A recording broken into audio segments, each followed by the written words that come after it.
Jelas-jelas. Oke, Teman-teman suaranya pada jelas atau tidak? jelas ya. Oke, sekarang udah jam 7.30. Mungkin kita akan mulai aja. Gimana teman-teman, apa kabar semuanya? Selamat malam juga.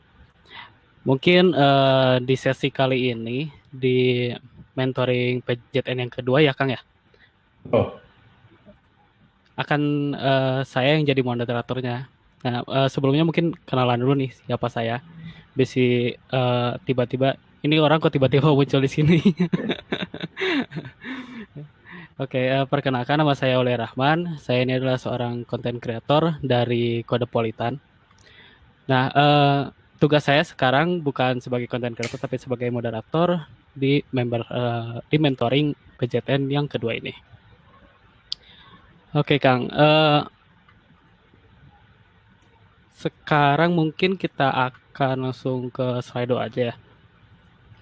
ya biasanya sih kita coba tanya jawab yang kemarin ada di Slido. Sengaja sih ya buat teman-teman kok kenapa nggak real time gitu tanya jawabnya. Takutnya kalau real time, aduh malu-malu nanyanya. Jadi mendingan kita siapkan dulu di Slido, ya teman-teman Oke, bisa oke. langsung tanya.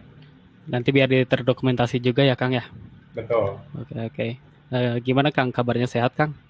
Alhamdulillah sehat. Oke. Ada sibuk lagi apa nih, Kang? Lagi sibuk apa? Biasa sih sibuk work from home aja. Udah setahunan di rumah terus kerjanya. Hari, tiap hari. Oke, oke.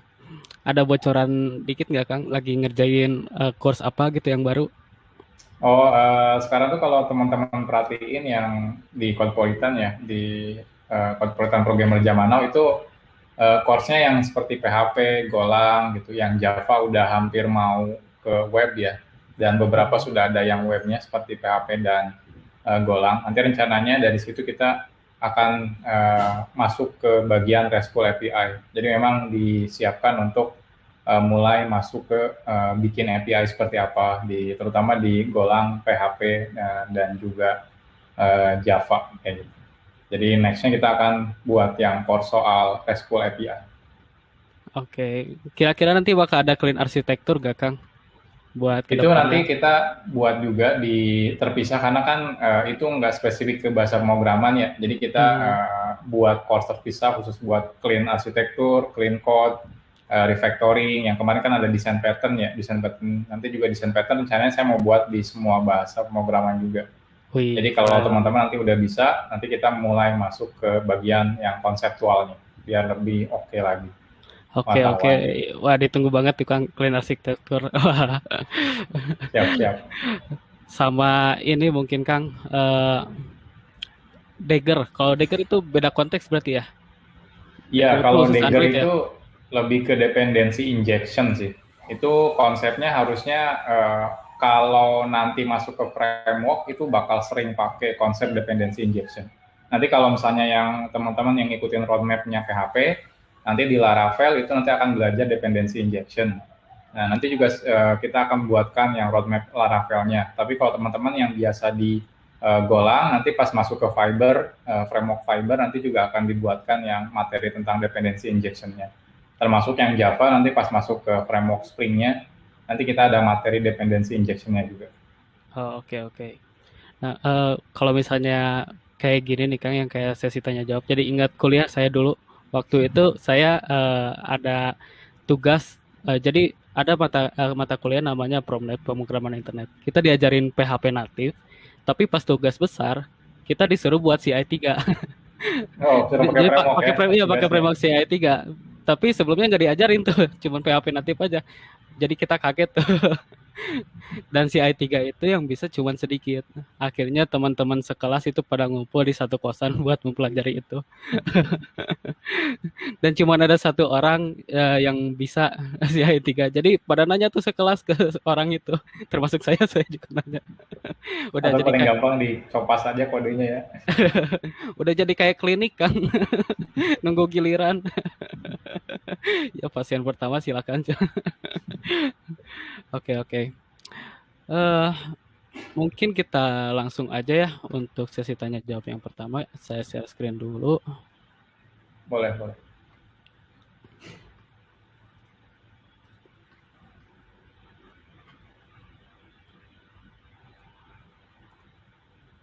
Oke, ini udah ya. Oke, udah siap Kang? Atau mau pemanasan dulu? Boleh, boleh, langsung aja. Soalnya Oke, kayaknya banyak banget 30 pertanyaan. Takutnya nggak keburu nih jawab semuanya. siap Kalau berapa bisa jam nih Kang diperbesar, durasinya? boleh. Sampai semua kejawab ya Kang? Atau sampai Siap, subuh? siap. Kemarin sih yang pertama sampai ini selesai, tapi banyak yang nanya lagi. Jadi nggak kelar-kelar. Tadinya 1 jam, jadi 1 jam setengah. Oke, oke. Oke, yang pertama, izin bertanya Pak. Dua, eh, oh, Oh, boleh saya diperbesar mungkin. Takutnya teman-teman yang lain agak kurang kelihatan oke, di Zoom. bentar. Oke, udah kelihatan? Yap, sudah, sudah. Buat teman-teman kalau kurang jelas silakan chat aja ya. Oke. Takutnya kekecilan. Oke, pertanyaan pertama. Saya sudah tidak sabar roadmap Java dengan framework beserta studi kasus sederhana atau CRUD boot app pada web. Apakah masih panjang? Oke, yang teman-teman kalau misalnya milih roadmap Java, jadi emang harus agak sedikit sabar ya, karena roadmap Java itu panjang banget. Jadi Java itu kayaknya yang paling panjang di antara semua bahasa pemrograman. Bahkan kalau teman-teman dulu ya, zaman dulu tuh ada 3 teknologi Java besar.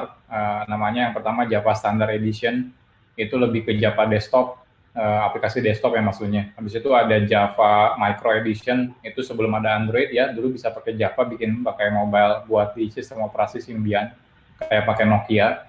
Lalu ada Java Enterprise yang buat web dan enterprise aplikasi gitu. Jadi memang roadmap Java itu lumayan panjang dibanding roadmap-roadmap yang lain. Kenapa? Karena memang fiturnya banyak banget ya. Jadi tidak seperti kalau misalnya PHP kan emang spesifik buat web gitu ya. Jadi dari awal tujuannya udah jelas. Kalau Golang spesifik misalnya buat backend gitu.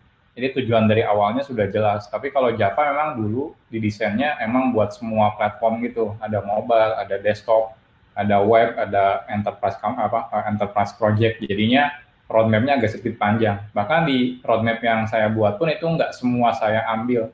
Yang hal-hal yang menurut saya tidak perlu lagi udah nggak pernah saya bahas. Contohnya kayak Java AWT namanya ya, Abstract Web Toolkit, itu nggak saya bahas lagi karena sekarang ya jarang banget kita bikin aplikasi yang berbasis UI-nya itu kayak pakai Windows 98, itu udah jarang ada yang pakai.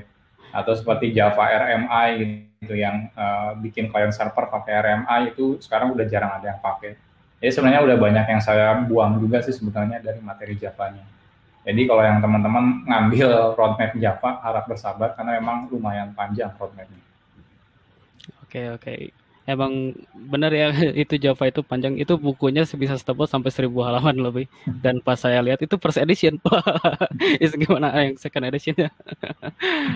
Oke, pertanyaan kedua. Bagaimana cara menentukan bahasa pemrograman apa yang cocok untuk aplikasi yang akan di-develop atau sebenarnya pakai bahasa apapun itu semuanya aman-aman aja?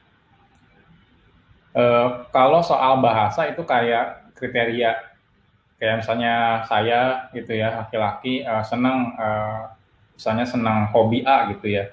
Nah, tapi kan bukan berarti semua laki-laki bakal senang hobi A gitu ya. Nah, begitu juga bahasa pemrograman. Kalau ditanya apakah aman, sebenarnya aman sih selama kita nggak pakai bahasa yang susah orang nyari pekerjaannya. Contohnya kalau teman-teman nyari belajar pakai bahasa pemrograman COBOL gitu ya sebenarnya ada, cuma susah banget nyari pekerjaannya gitu ya. Adapun paling di bank-bank yang udah masih pakai aplikasi yang jadul gitu ya. Tapi kalau sekarang udah jarang startup, apalagi nggak ada yang pakai gitu ya. Tapi kalau yang roadmap saya buat kayak Golang, JavaScript, nanti kita akan masuk ke Node.js, tadi ada yang nanya juga kalau nggak salah. Habis itu yang Java, yang Kotlin, yang Golang gitu ya. PHP itu nggak perlu khawatir ya, teman-teman mau pilih roadmap manapun itu banyak banget peluangnya, terutama di Indonesia. Di Indonesia banyak banget yang pakai bahasa pemrograman yang itu. Ya saya juga sih nggak mungkin bikin roadmapnya ya kalau nggak ada yang pakai. Kayak kemarin ada yang sempat nanya, Kang Eko bikin dong yang roadmap buat C++. Saya bukan nggak mau bikin sih, masalahnya bingung juga kalau di Indonesia susah banget nyari lowongan kerja yang pakai C++ gitu ya. Kalau di luar negeri mungkin banyak ya yang bikin kayak game dan sebagainya pada pakai C++, tapi kalau di Indonesia kayaknya susah banget nyarinya gitu. Jadi kalau yang ada di Codpolitan sama program zaman itu harusnya aman, jadi nggak perlu khawatir mau pilih yang mana. Kalau soal cocok-cocokan itu tergantung kita ya. Kalau teman-teman baru belajar banget, saya saranin teman-teman coba. Karena kan bisa coba Java dasar, PHP dasar, Golang dasar. Nanti tinggal lebih senang yang mana aja. Karena tiap orang biasanya beda-beda lebih suka yang mana. Kayak gitu. Oke, oke. Jadi pilihlah bahasa yang orang mau bayar. Gitu. Kalau nggak ada yang bayar, Kalau susah nggak ada yang juga. bayar, susah juga. Oke, oke. Itu Oke, namanya oke. hobi jadinya. Oke, selanjutnya pertanyaan ketiga, bagaimana cara untuk mengetahui kapasitas suatu app menghandle besarnya traffic? Oke, ini lebih ke performance ya.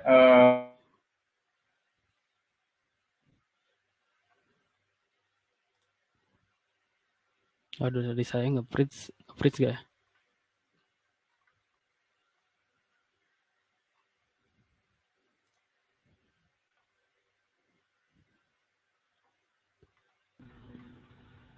Nge-freeze ya. Iya. Tapi ping saya padahal bagus nih. Ya, Oh, maklum lah lagi di kampung. Jadi koneksinya kadang bagus, kadang enggak. Oke, diulang lagi ya. Kedengaran kan sekarang ya? kedengaran. Oke, jadi kalau cara handle traffic besar itu sebenarnya jawabannya ini ya, kita harus tes. Jadi nggak ada istilahnya, oh kalau pakai bahasa pemrograman PHP pasti bisa handle traffic sekian. Kalau misalnya pakai Java bisa handle traffic sekian. Itu nggak ada jawaban yang pasti. Jadi semuanya harus melalui tahapan yang namanya performance test. Performance itu apa? Performance itu simple, teman-teman kayak ngelakuin request sebanyak-banyaknya ke aplikasi teman-teman, nanti kelihatan throughput-nya. Throughput itu istilahnya seberapa banyak request yang bisa kita handle misalnya dalam 1 second. Nah, biasanya tiap bahasa pemrograman itu nggak ada hubungannya sebenarnya bahasa pemrograman. Contohnya kayak misalnya Facebook juga pakai PHP ya aman-aman aja gitu ya. Tinggal seberapa kuat sih servernya tentunya. Semakin besar servernya, semakin kencang otomatis ya. Kita kalau running di Pentium 1 misalnya sama Pentium i7 itu beda jauh pasti ya Mhm. kecepatannya. Jadi yang pertama itu harus dilihat dulu spek si hardware-nya. Yang kedua logik aplikasi kita. Kalau logiknya ribet, ngejelimet, berat, ya pasti lambat banget sih aplikasinya. Jadi untuk memastikan cara suatu aplikasi itu bisa handle traffic besar atau tidak, dites. Jadi kita lakukan performance test. Banyak toolnya sih, seperti contohnya ada Apache JMeter, ada misalnya Gatling, ada Vageta, ya itu ada banyak banget sebenarnya. Nanti rencananya saya mau buat yang JMeter sih, nanti kita coba bikin performance test ke aplikasi kita menggunakan JMeter. Jadi intinya teman-teman harus tes dulu, habis dites nanti ketahuan dapat trafficnya berapa. Kalau teman-teman kurang puas, contohnya dengan hasil sekian, contohnya cuma bisa 10 per second, kita kurang puas nih, pengennya 100 per second, ya berarti teman-teman harus breakdown kira-kira yang kode yang bikin lambat itu yang mana. Oke. Oke, itu seperti kayak benchmarking bukan, Kang? Betul, mirip kayak benchmarking. Jadi nggak bisa, oh kalau misalnya algoritma A pakai Java pasti kencang, nggak bisa, harus dites itu. Hmm. Oke, oke. Disebutnya nyari log-log itu kan yang N2. Itu apa sih Iya, disebutnya? itu kompleksitas. Oh, kompleksitas ya. Oke, oke. Selanjutnya saya bingung untuk implementasi Elasticsearch di app. Walaupun sudah menonton basicnya di PJTN, apakah ada kursnya nanti Course-nya atau nanti. adakah referensi untuk belajar? Oke, buat teman-teman yang saran saya, kalau teman-teman belum butuh-butuh amat, teman-teman jangan pakai teknologi yang masih asing ya. Contohnya kalau teman-teman misalnya cuma bikin aplikasi sederhana, misalnya masih di pekerjaannya atau bahkan masih belajar, nggak usah bingung, oh saya harus belajar aplikasi yang advance banget, itu nggak butuh sebenarnya. Ya teman-teman bisa bertahap. Nah, kalau soal Elasticsearch, kalau teman-teman beneran belum ngerti kapan menggunakan Elasticsearch, mendingan buat menurut saya nggak usah dulu pusing ya. Oh, saya harus bisa belajar Elasticsearch dan sebagainya, nggak perlu. Jadi yang paling penting itu teman-teman tahu kapan harus menggunakannya. Nah, kalau soal apakah ada course-nya, nanti rencananya mau diperbaharui juga yang Elasticsearch mirip kayak kan sebelumnya kan ya di YouTube programmer zaman now kan masih agak rancu ya, maksudnya belum tertata dengan baik yang course yang Elasticsearch. Nanti rencananya mau dibuat ulang yang Elasticsearch, termasuk yang MongoDB juga, termasuk yang Redis itu rencananya mau dibuat ulang. Nanti setelah dibuat ulang, course-nya nanti akan mulai dicoba diintegrasikan di roadmap tiap masing-masing bahasa pemrograman. Jadi contohnya habis dibuat ulang yang Elasticsearch, nanti coba ada yang Elasticsearch Golang, Elasticsearch PHP, gitu, Elasticsearch Java. Nanti kalau yang Redis sudah dibuat ulang, nanti ada Redis PHP, Redis Java, Redis Golang, seperti itu. Nanti mungkin ada Redis Node.js. Jadi nanti harapannya setelah dibuat ulang, biar bisa nyambung sama roadmap yang sudah kita pakai. Jadi kalau misalnya teman-teman pengen tahu kapan sih kita pakai Elasticsearch, itu kalau performa aplikasi kita udah buruk banget, dan jenis query yang kita butuhkan itu udah aneh-aneh. Jadi contohnya teman-teman butuh query by kolom A, by kolom B, terus ada kombinasi lagi A, B, C, terus C, D, E, F, G. Wah, kalau udah kayak gitu itu udah nggak cocok pakai database karena terlalu banyak indeks. Ini udah saya bahas juga sih di materi tentang MySQL, masalah kalau terlalu banyak indeks. Jadi teman-teman bisa lihat lagi yang materi tentang MySQL. Jadi seperti itu.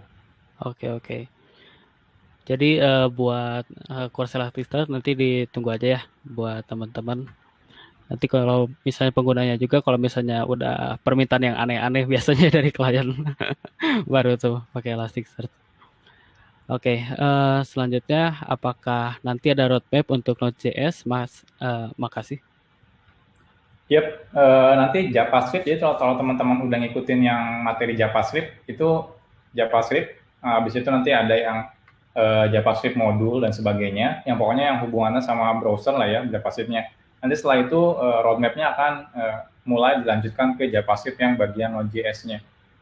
Jadi mungkin di split ya, yang kita kan di Code ada yang jagoan JavaScript, nanti ada yang jagoan Node.js juga. Nanti itu harapannya itu harus teman-teman bisa mulai masuk Node.js setelah teman-teman selesai menguasai JavaScript. Kenapa saya pisahkan yang JavaScript? Karena saya nggak mau ketika ngajarin Node.js, saya harus ngajarin JavaScript lagi gitu. Jadi harapannya saya buat roadmap JavaScript-nya dulu, sampai semua fitur JavaScript-nya udah selesai. Setelah itu baru nanti mulai yang Node.js-nya. Sebenarnya udah banyak sih yang nanya juga kayak Node.js kapan, habis itu TypeScript kapan. TypeScript sebenarnya saya sempat bikin tapi di cancel ya di tengah jalan. Kenapa? Karena ternyata banyak yang masih bingung soal konversi dari TypeScript ke JavaScript-nya. Artinya apa? Artinya ternyata masih banyak teman-teman yang lain belum terlalu dalam pemahaman soal JavaScript-nya. Jadi saya buat ulang lagi yang JavaScript-nya. Nanti setelah itu baru mulai lagi roadmap yang Node.js. Setelah Node.js baru ke TypeScript. Seperti itu. Oke, oke. Oke, pertanyaan selanjutnya adalah, Mas, saya sedikit kebingungan kapan waktu yang pas kita menggunakan DB NoSQL seperti MongoDB dan kapan menggunakan Postgres dalam membuat aplikasi. Oke, ini kalau teman-teman misalnya bingung kapan menggunakan Mongo dan kapan menggunakan Postgres, simpelnya seperti ini sih ya. Usahakan teman-teman kalau misalnya bikin sesuatu dulu, usahakan pakai yang SQL dulu, entah itu MySQL, entah itu Postgres. Kenapa? Karena kalau teman-teman belum terbiasa menggunakan NoSQL, NoSQL itu kayak apa yang udah kita pelajari waktu di kampus, seperti join dan sebagainya, itu udah nggak bisa dipakai lagi di NoSQL. Jadi udah pasti nanti konsep-konsep yang biasa kita dapetin kayak ERD dan sebagainya itu udah nggak kepake lagi. Jadi yang ditakutkan kalau teman-teman langsung nyebur ke NoSQL, misalnya gara-gara MongoDB pakainya JSON, ya udah deh kalau saya pakai JavaScript, saya pakai MongoDB, nggak kayak gitu juga sih alasannya. Jadi teman-teman harus ngerti beneran kapan pakai NoSQL. Nah biasanya teman-teman bakal beneran banyak explore tentang NoSQL ketika nanti teman-teman belajar konsep yang namanya microservice gitu ya. Kalau teman-teman cuma bikin aplikasinya satu gitu ya, alias istilahnya kalau di dunia kerja itu istilahnya monolitik gitu ya, monolit, satu doang aplikasinya, itu saran saya sih tetap gunakan database SQL, karena kan data fitur transaksi dan sebagainya sudah ada di SQL ya, seperti MySQL sama Postgres. Kalau teman-teman coba implementasikan contohnya di Mongo, itu udah nggak ada transaksionalnya, nggak ada join-nya, bahkan nggak ada subquery dan sebagainya, itu udah nggak ada lagi gitu ya.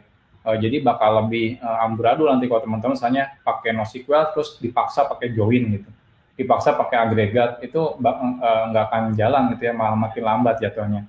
Biasanya kan kita pakai NoSQL itu harapannya biar lebih cepat dan memang kasusnya spesifik cocok dengan database NoSQL ini. Jadi kapan menggunakan itu nanti kalau teman-teman udah masuk ke microservice ya, nanti juga kita akan lanjutkan ke roadmap microservice setelah roadmap backend-nya udah selesai, nanti masuk ke microservice. Nah, di sana mulai kita mencoba ekspor banyak database. Dan kira-kira jenis aplikasi seperti ini cocoknya pakai apa. Contohnya, oh aplikasinya cuma insert update delete gitu ya, nggak butuh yang transaksional, ya udah pakai MongoDB. Oh ternyata masih tetap butuh transaksional, ya udah pakai Postgre gitu. Oh ternyata dia pengennya aplikasinya buat search doang gitu ya, kayak product search kalau di e-commerce contohnya. Nah, ya udah cocoknya pakai misalnya Elasticsearch kayak gitu. Jadi tiap database biasanya punya kasus masing-masing. Jadi teman-teman harus pelajari tiap database NoSQL-nya, dan banyak banget ya. Jadi teman-teman dicocokkan jenis aplikasi apa yang cocok pakai database NoSQL itu. Oke, Kurang lebih oke. seperti itu. Berarti tergantung kasusnya ya. Kalau kasusnya semakin kompleks, mungkin bisa pakai SQL gitu ya. Betul. Oke, pertanyaan selanjutnya adalah, sore Kak, mau nanya, oh ini udah malam. Malam Kak, mau nanya, misalkan kita udah lumayan paham sama JavaScript, lalu ingin pindah ke TypeScript, itu harus belajar dari nol ya Kak? Terima kasih. Oke, kalau dari JavaScript itu saran saya jangan langsung ke TypeScript, karena TypeScript itu beneran dia itu kayak bahasa yang ujung-ujungnya jadi JavaScript lagi gitu ya.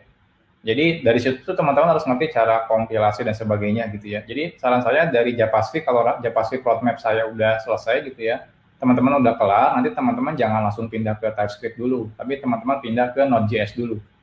Tapi kan di TypeScript sekarang udah ada Deno misalnya ya, Deno.js gitu ya. Tetap aja Deno.js itu ujung-ujungnya dia kan kayak dibuat ulang dari Node.js ya. Teman-teman kalau bisa tetap ngerti dulu sih Node.js-nya gimana cara kerjanya. Nah dari situ teman-teman baru mulai pelajari TypeScript. Dan biasanya di TypeScript kita akan belajar Deno.js di sana. Jadi roadmap-nya itu JavaScript. Kalau buat front end sih dari JavaScript langsung ke Node.js dikit aja gitu ya, nanti masuk ke Vue.js atau ke React.js. Tapi kalau mau masuk ke backend, nanti dari Node.js nanti belajar framework-frameworknya seperti kayak Express dan sebagainya. Nah dari sana kalau mau advance lagi nanti kita belajar TypeScript, karena banyak framework sekarang yang udah build on top TypeScript seperti Nest.js dan sebagainya. Itu juga nanti rencananya mau dibuatkan sih roadmap-nya. Oke, pertanyaan selanjutnya adalah, Golang ditambah materinya pakai pattern pub sub. PubSub ya, oke. Jadi teman-teman sabar ya. Jadi nanti kita ada materinya yang RabbitMQ dan juga Kafka. Itu untuk message brokernya alias PubSub brokernya. Nanti setelah materi RabbitMQ dan juga Kafka-nya sudah dibuatkan, nanti kita akan coba diimplementasikan di semua materi bahasa pemrograman backend, terutama yang pasti Golang, PHP, dan juga si Java. Kalau JavaScript-nya nanti pas bagian Node.js-nya. Seperti itu. Oke,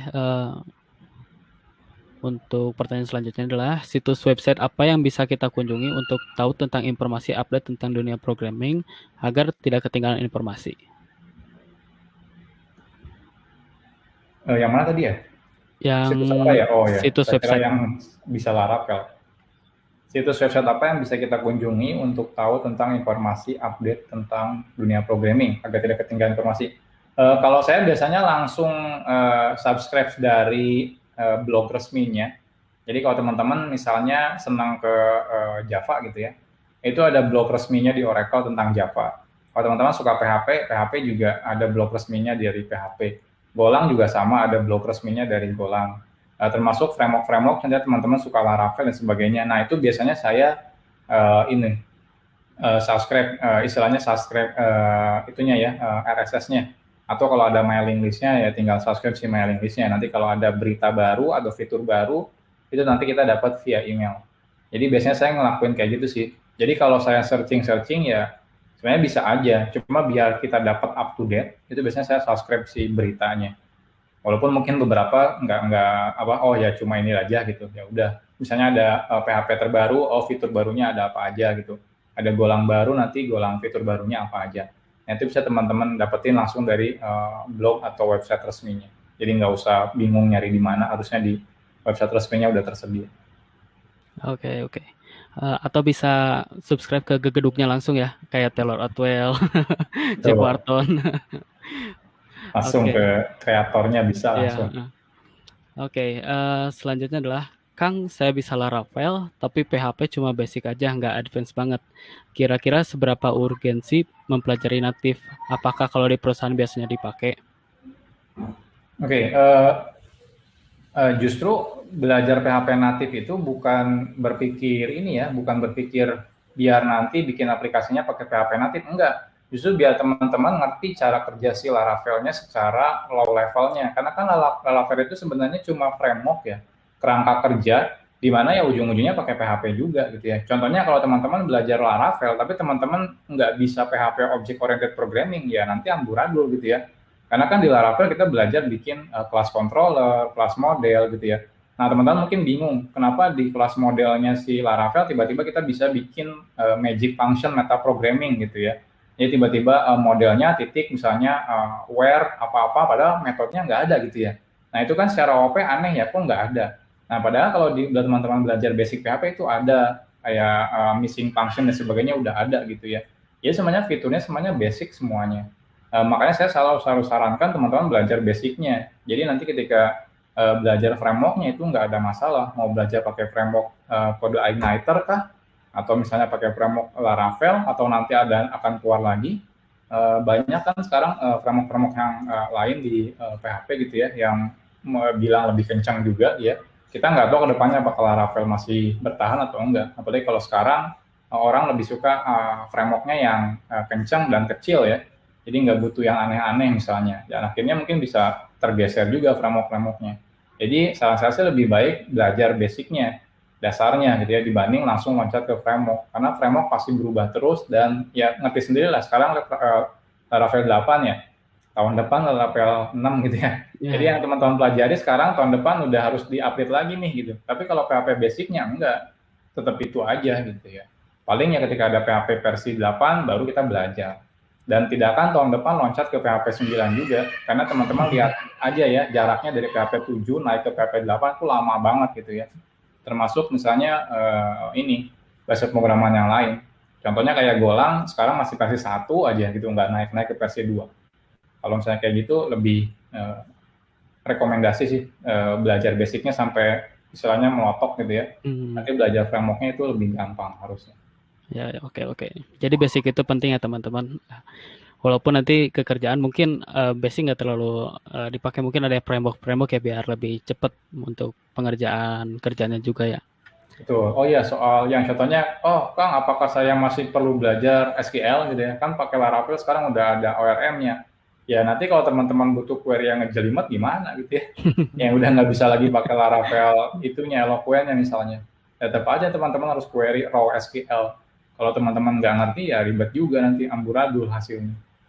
Jadi kayak gitu sih, tetap basicnya teman-teman harus ngerti. Jadi framework itu cuma buat mempermudah, bukan memaksa teman-teman nggak belajar basicnya. Oke, jadi itu ya penting untuk belajar basic. Nah, sekarang apakah nantinya akan ada materi solid, clean architecture, dan gRPC buat Golang? Tadi udah dibahas sih sebelumnya. Ya, ini nanti ada yang solid itu nanti masuk ke clean architecture, karena di clean architecture nanti diajarin tentang solid principle. Kalau misalnya gRPC itu sebenarnya tergantung ya, apakah nanti. Tapi kalau misalnya saya nanti kasusnya sih studi kasus dan sebagainya masih tetap mau memanfaatkan si RESTful API. Kenapa? Karena kalau gRPC terlalu spesifik tool ya, jadi takutnya beberapa tahun ke depan ada versi baru ataukah mungkin trennya udah berganti.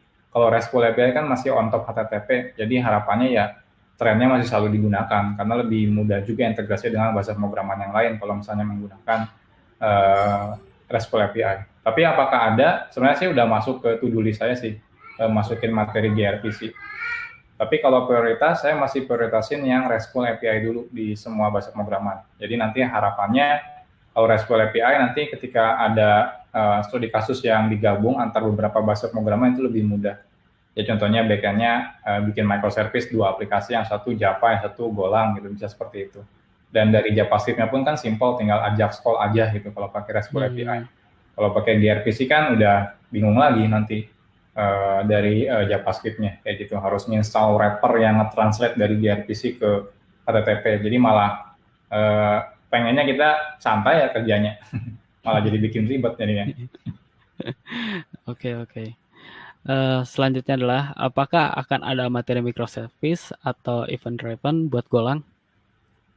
Oke, jadi materinya itu nanti rencananya kayak si JavaScript nanti kan ke Node.js. Nanti Node.js-nya masuknya ke, kalau Node.js nanti masuknya ke mecah ya, ada 2 ya, ada front end yang ke Vue.js sama React. sama yang backend. Backend-nya masuk ke TypeScript dan seterusnya gitu. Nah, nanti setelah backend selesai semua gitu ya, jadi materinya teman-teman udah bisa bikin RESTful API dan sebagainya, contoh kasusnya, nanti kita mulai masuk ke materi DevOps dari jadi teman-teman nanti belajar tentang automation dan sebagainya. Nah, dari DevOps setelah selesai, nanti kita baru masuk ke materi microservice. Kenapa nggak masuk dulu materi microservice? Kenapa harus masuk materi DevOps dulu? Karena kalau teman-teman langsung loncat ke microservice, nanti bingung maintain si aplikasinya kalau terlalu banyak. Kalau teman-teman belum belajar tentang automation. Jadi nanti kita akan belajar automation dulu. Jadi gimana cara bikin automation, gimana cara deploy otomatis ke server kita gitu ya. Gimana misalnya belajar Docker, Kubernetes, dan sebagainya. Nah, setelah dari itu nanti teman-teman baru kita belajar si microservice. Jadi harapannya, jadi nanti ketika develop aplikasi, deploy microservice-nya mungkin udah nggak lagi di laptop kita. Bayangin kalau kita bikin 10 aplikasi gitu ya, ngerunning 10 aplikasi di laptop ya, udah kayak kapal jet ya itunya, laptopnya. Nyala terus ya CPU-nya sama itunya, kipasnya. Yang rencananya kita buat ke DevOps, automation, setelah itu baru masuk ke microservice. Oke. Nah, dari pertanyaan dari calon junior backend engineer Amin. Gimana cara menentukan JML, CPU, atau RAM pada VM untuk aplikasi kita, Pak? Jika boleh saya minta saran, referensi untuk belajar config Nginx agar dapat menyesuaikan dengan aplikasi. Oke, jadi menentukan jumlah CPU dan juga RAM. Justru kalau saya nggak pernah mikir seberapa besar CPU ya, justru seberapa kecil CPU yang bisa kita pakai gitu. Jadi kalau saya kebalikannya, kayak gini mikirnya. Orang mikirnya kalau bikin aplikasi, dia harus pakai CPU atau RAM segede-gedenya yang sanggup dia beli misalnya. Kalau saya justru kebalikannya, sekecil-kecilnya sampai aplikasi itu nggak mau nyala gitu. Jadi contohnya saya punya aplikasi Golang atau PHP. Saya coba beli VM gitu ya, cloud. Saya beli yang paling kecil gitu ya. Misalnya cuma RAM-nya 256 misalnya kalau ada ya, atau 512 gitu. Saya beli, CPU-nya cuma 1 core, ya udah saya beli itu. Saya coba jalanin aplikasi kita. Pertanyaannya aplikasinya nyala atau enggak gitu ya. Nah, kalau misalnya aplikasi saya tidak mau nyala, artinya kurang nih resource-nya. Jadi jumlah CPU sama RAM-nya berarti kurang. Nah, biasanya sih CPU jarang kurang ya, karena CPU itu satu pun bisa gitu jalan. Biasanya RAM-nya kurang. Nah, nanti kita coba naikin. Cari yang RAM-nya misalnya nggak kuat nih 256, kita naikin ke 512 misalnya kalau adanya 512. Kita coba naikin. Kalau misalnya udah nyala, ya udah segitu aja gitu ya. Nah, pertanyaannya mungkin kan balik lagi ya, loh kalau gitu kan kecil banget speknya gitu ya. Kalau misalnya trafficnya tinggi gimana gitu ya. Nah, justru kalau trafficnya tinggi yang kita lakukan adalah bukan upgrade hardware-nya, tapi kita setup server baru dengan spesifikasi sekecil itu, tapi jadi 2. Kita coba lagi, oh masih sanggup ya udah cuma 2 gitu ya. Bayangin kalau teman-teman upgrade ke atas, yang pertama pasti ada downtime ya. Teman-teman matiin aplikasinya, upgrade dulu, habis itu nyalain lagi. Yang kedua, kalau upgrade terus-terusan ke atas pasti ada maksimalnya. Teman-teman cari deh di cloud misalnya, paling besar berapa CPU-nya, 32 core, RAM-nya berapa misalnya, 40 GB gitu. Nah pertanyaannya kalau aplikasinya udah nggak kuat, mau diapain lagi gitu ya? Apakah mau dinaikin lagi? Karena udah nggak dijual lagi VM di atas itu gitu ya. Jadi yang teman-teman harus pikirin justru bukan lagi ke atas harusnya, tapi ke samping, alias istilahnya horizontal scaling. Jadi nanti dari yang RAM-nya nggak apa-apa kecil gitu, yang penting aplikasi kita bisa nyala. Nanti kalau misalnya kurang, ya udah kita tambahin satu lagi VM yang kecil. Kurang lagi, kita tambahin lagi satu VM yang kecil, kurang lagi tambahin. Jadi kayak gitu. Jadi di kerjaan saya pun ada satu aplikasi microservice yang cuma 2 aja podnya, bukan pod VM-nya, bukan VM sih ya, lebih ke servernya lah istilahnya. Servernya cuma ada 2, walaupun trafficnya tinggi. Nah, ketika ada juga aplikasi yang butuh si servernya banyak, contohnya ada yang nyampe 20, bahkan ada yang sempat nyampe ke 90 server gitu ya, satu aplikasi loh itu, tapi speknya kecil-kecil gitu ya. Jadi jangan ditaikin ke atas karena apa ya istilahnya tuh application scaling yang baik itu bukan ke atas, bukan horizontal, bukan vertikal, melainkan horizontal. Ini terakhir kalau teman-teman lihat di YouTube Programmer Zaman Now, saya sempat sharing soal Mongo sharding. Di sana walaupun saya bahas tentang Mongo sharding, tapi di sana saya jelasin konsepnya kenapa saya lebih pilih ke samping daripada ke atas. Jadi teman-teman bisa cek di video yang paling baru ya di YouTube Program Zaman Now. Nah, kalau soal config Nginx, sebenarnya Nginx itu by default udah kencang banget. Jadi teman-teman nggak usah khawatir soal Nginx. Nginx itu mau dikasih traffic segede apapun, dia sanggup handle. Kadang-kadang yang rusak itu bukan Nginx-nya, tapi sistem operasinya. Karena Nginx itu based on non-blocking. Non-blocking itu artinya seberapa banyak request yang dikirim, dia akan dimakan semuanya. Artinya diterima semuanya. Jadi kalau misalnya diterima semuanya, sekarang seberapa kuat sih sistem operasinya. Nah, biasanya kayak di Linux itu default-nya dia cuma bisa nangkep koneksi kayak 1000 koneksi default-nya. Kita bisa setting sih. Artinya apa? Artinya kalau ada tiba-tiba lebih masuk 1000 request ke Nginx, Nginx-nya sih sanggup nge-handle karena dia masuk nerima terus gitu ya. Tapi sistem operasinya biasanya langsung nolak semuanya. Jadi teman-teman kalau mau sih bukan lebih nge-configure si Nginx-nya, karena by default itu Nginx sudah kencang banget. Jadi paling nge-configure, lihat sistem operasinya, lihat hardware-nya, lihat network-nya, dan sebagainya. Kayak gitu. Oke, makasih banyak, nice tip Kang. Oke, selanjutnya adalah terkait JavaTree, jika kita memiliki beberapa instance atau node server, apakah ini akan berpengaruh terhadap kode synchronizer? Kita terima kasih. Benar, kalau misalnya JavaTree itu dia cuma running di satu Java virtual machine. Artinya kalau kita punya 2 server, artinya kan virtual machine-nya beda. Jadi kalau kita ngelakuin synchronize di sini, di server yang pertama, ketika lakuin ke synchronize ke server kedua itu beda log objeknya. Jadi nggak akan jalan kalau synchronize itu di 2 server yang berbeda. Kalau kayak gitu gimana? Kalau misalnya teman-teman udah lebih dari 1 server ya, si aplikasi Java-nya, itu teman-teman nggak bisa lagi menggunakan local locking kayak gitu. Jadi namanya juga kalau udah lebih dari 1 ya, artinya kan aplikasi kita udah distributed application ya. Nah, teman-teman pakai namanya distributed locking. Contohnya nanti teman-teman belajar Redis contohnya. Atau kalau teman-teman pakai database, mendingan pakai database. Contohnya kalau database MySQL, database Postgre itu semuanya punya locking. Jadi nanti lockingnya pakai database. Jadi nanti 2 aplikasi ini kan pasti ngakses database yang sama. Jadi database yang sama itu ngelakuin locking. Jadi pasti siapa yang pertama kali dapat locking, dia yang duluan. Kalau ini udah dapat, lepasin, balikin lagi, baru yang server yang kedua dapat. Jadi ya, kalau yang lockingnya di Java, entah itu nanti teman-teman belajar Golang concurrency gitu ya, Golang Goroutine, Kotlin Coroutine, itu semuanya nggak jalan kalau lebih dari 2 server yang berbeda. Jadi untuk bisa jalan, teman-teman harus manfaatin tool di luar bahasa pemrogramannya. Contohnya kayak Redis log atau menggunakan database log. Kayak gitu. Oke, selanjutnya, kira-kira berapa lama roadmap Java sampai microservice selesai dibuat, Kang? Roadmap Java itu kalau tidak salah ya, sebenarnya sih mau saya skip beberapa. Jadi contohnya, Kang ada yang minta, Kang ada yang bikin Java desktop sih. Sebenarnya saya punya kepikiran juga bikin Java desktop, cuma pertanyaannya kayaknya nggak akan saya priority-in kalau yang Java desktop. Jadi rencananya yang terakhir itu setelah nanti kayak belajar Java, terakhir kan udah sampai Java Internationalization ya, Java Thread. Nanti rencananya kita akan masuk ke ini Java Validation.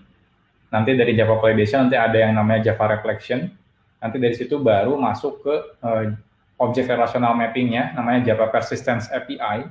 Jadi Java itu emang sudah di dalamnya ada ORM-nya, beda kayak Golang atau PHP harus pakai framework, kalau Java enggak, udah ada di dalamnya, makanya roadmap-nya panjang. Nah, dari situ masuk ke Java Web. Nah, dari Java Web nanti teman-teman belajar Java RESTful API, nah dari situ baru mulai masuk ke Spring. Dari framework Spring, nanti ya udah selesai semua framework-nya, Spring framework-nya, ya kalau di PHP Laravel, nah nanti baru masuk ke microservice yang tadi saya bilang, masuk ke DevOps dulu, nanti masuk ke microservice. Nah, saya tidak akan bikin yang dari PHP native microservice atau Java native microservice. Kenapa? Karena terlalu terlalu ribet kalau kita bikin microservice dari nol banget gitu. Pakai PHP native atau pakai Java native itu ribet banget gitu ya. Jadi kita butuh framework. Nah, tapi yang tadi saya bilang, framework itu digunakan untuk mempermudah, bukan menggantikan biar kita nggak belajar dasarnya, enggak. Tapi sebenarnya ujung-ujungnya ya dasar si Java sama PHP natifnya. Nah, kalau Golang gimana? Kalau Golang itu memang dari awal didesain buat aplikasinya kecil banget dan emang cocok buat backend.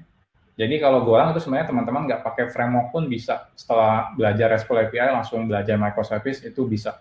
Jadi tidak ada framework. Nah, kalau dengan Golang Fiber gimana frameworknya? Golang Fiber itu sebenarnya sederhana banget. Kayak misalnya teman-teman udah bisa bikin Golang Web, itu tinggal belajar Golang Fiber itu kayak kalau di Node.js itu kayak Express.js ya. Jadi sederhana banget. Kayak sehari 2 hari belajar teman-teman udah langsung bisa. Kayak gitu. Kurang lebih seperti itu. Oke, selanjutnya adalah Mas tolong kasih tips belajar agar tidak lupa sama fungsi dari sintaks yang ada di pemrograman PHP. Karena saya sering kali lupa fungsi-fungsinya. Wah, ini sama nih. Kalau nanya biar inget, saya juga sama sih, nggak inget semuanya juga gitu ya. Yang paling penting itu sebenarnya teman-teman tahu kata kuncinya sih ya. Jadi kalau ditanya, kan saya sering lupa function, ya saya juga gitu ya, apalagi saya gitu ya. Contohnya kayak Java itu kayak ada sekitar berapa puluh ribu kelas gitu ya di Java Standard Edition-nya. Ya pertanyaannya siapa yang bisa ngapalin puluhan ribu kelas itu gitu ya. Termasuk lokasi package-nya, kalau di PHP namespace-nya gitu ya, siapa yang bisa, nggak ada yang bisa. Apalagi function-nya gitu. Makanya kita butuh kayak autocomplete, itu bawaan dari IDE-nya gitu ya. Jadi kita butuh hal-hal seperti itu. Makanya kan kenapa nggak pakai Visual Studio Code gitu ya. Saya bukan yang nggak mau, tapi autocomplete-nya nggak secanggih kayak saya pakai misalnya PHP Storm kayak gitu. Dan masalahnya saya nggak hafal gitu function-functionnya, nggak ingat gitu. Kalau pakai kalau pakai misalnya PHP Storm atau Golang gitu ya, pakai IntelliJ IDEA itu kan saya tinggal autocomplete, kontrol spasi, tinggal ketik. Yang penting saya tahu kata kuncinya gitu ya. Kalau saya mau motong string itu pasti nama fungsinya pasti mepet nama substring gitu. Ya saya tinggal ketik sub gitu, nanti kelihatan sub apa gitu. Saya tinggal enter aja gitu. Bayangin kalau teman-teman nggak tahu gitu ya, nggak ada autocomplete-nya, itu gimana gitu ya. Substring ternyata nggak ada gitu ya. Adanya misalnya ini gitu ya. Sub str gitu adanya gitu ya. Jadi bukan string str gitu. Nah itu kita nggak akan ingat gitu, nggak akan mungkin ingat. Jadi saran saya sih nggak usah diingetin ya. Jadi kalau misalnya lupa ya nggak masalah. Semua senior engineer pun pasti lupa gitu. Apalagi kalau jarang dipakai. Biasanya sih yang ingat itu yang sering dipakai. Yang namanya fitur bahasa pemrograman, kayak contohnya di PHP yang sering saya lupa itu soal thread. Bahkan saya lupa ternyata ada thread itu di PHP itu gitu. Karena kenapa? Karena jarang sekali saya pakai gitu ya. Saya pakainya biasanya ya udah kelas interface gitu ya. Padahal di PHP itu ada thread namanya. Walaupun itu fiturnya canggih, tapi dalam pembuatan aplikasi saya jarang pakai. Makanya kadang-kadang lupa juga gitu, kayak gitu. Jadi nggak ada masalah sih teman-teman lupa. Yang penting ngerti kata kuncinya aja sih. Ya kadang-kadang ada joke kayak gini, how to get that di tahun pertama. Pas 10 tahun kemudian sama how to get that juga. Biasanya searching di Google kayak gitu juga. Oke, selanjutnya adalah Kang, apa boleh slide materi untuk materi PHP di share juga biar ada mode untuk belajar? Oh ya, boleh. Teman-teman tinggal buka ini ya. Bukan semuanya ada di ini ya.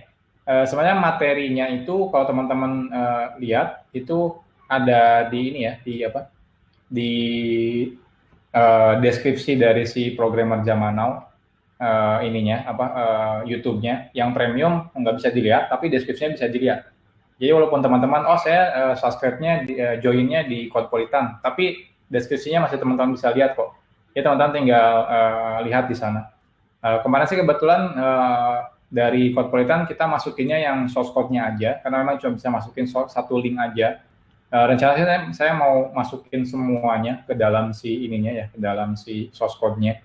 Cuma belum sempat semuanya ya, karena lumayan banyak sekali. Jadi kalau teman-teman benar pengen lihat, cari di Google, di YouTube, Programmer Zaman Now, klik videonya, pasti nggak bisa dijalanin ya, tapi deskripsinya bisa kelihatan. Di sana ada link slide-nya. Oke. Kadang-kadang suka dipakai buat ngajar juga ya, Kang. Betul, itu sering banget sih yang nanya. Bahkan beberapa dosen sempat kontak ke saya mau dipakai slide-nya buat ngajar juga. Saya nggak masalah sih, nggak ada masalah. Mau teman-teman saya mau ngajarin junior saya di kampus ya silahkan gitu ya. Itu lebih bermanfaat. Jadi teman-teman setelah belajar ngajarin biar ingat lagi gitu ya. Betul itu. Kadang-kadang kalau kita ngajarin kita dipaksa ngerti dulu ya. Hmm. Karena takut malu kalau ditanya nggak ngerti gitu. Minimal udah nyiapin lah materinya gitu ya. Betul. Oke, selanjutnya adalah apakah dari awal kita harus sudah menentukan untuk kedepannya kita menjadi apa, misal mau jadi front end ataupun back end? Oke. Kalau menurut saya kalau dari awal kita tujuannya harus jelas dulu ya. Jadi kalau teman-teman nentuin tujuan, ya udah tujuannya A dulu. Kenapa kalau misalnya teman-teman nggak nentuin tujuan bingung juga. Kayak contohnya saya mau naik mobil gitu ya. Saya nggak tahu mau kemana gitu ya. Nanti yang ada kita putar-putaran aja nggak jelas gitu ya. Yeah. Jadi dari awal teman-teman harus tentuin dulu mau kemana. Soal di tengah jalan teman-teman ganti arah gitu ya atau ganti tujuan itu nggak ada masalah. Yang penting teman-teman, oh sekarang saya mau ke Jakarta gitu ya. Pas nyampe tol di Jakarta, ternyata oh di lockdown, nggak boleh gitu, harus pakai surat apa. Akhirnya saya nggak bisa kan, oh saya nggak bisa masuk nih ke Jakarta. Ya udah kita ganti arah gitu. Contohnya teman-teman lagi belajar misalnya ya, lagi belajar PHP, habis itu target teman-teman pengen belajar Laravel gitu. Teman-teman saya masih kuliah, punya waktu 3 tahun misalnya buat belajar nyampe ke Laravel. Di tengah jalan Laravel udah nggak ada yang pakai lagi gitu.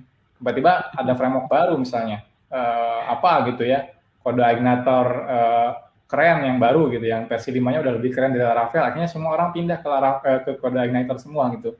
Mau nggak mau kan teman-teman harus pindah haluan gitu ya. Kita nggak bisa ya udah harus Laravel pokoknya, karena kalau teman-teman paksa Laravel ya nggak ada yang pakai saat nyampe sana gitu ya.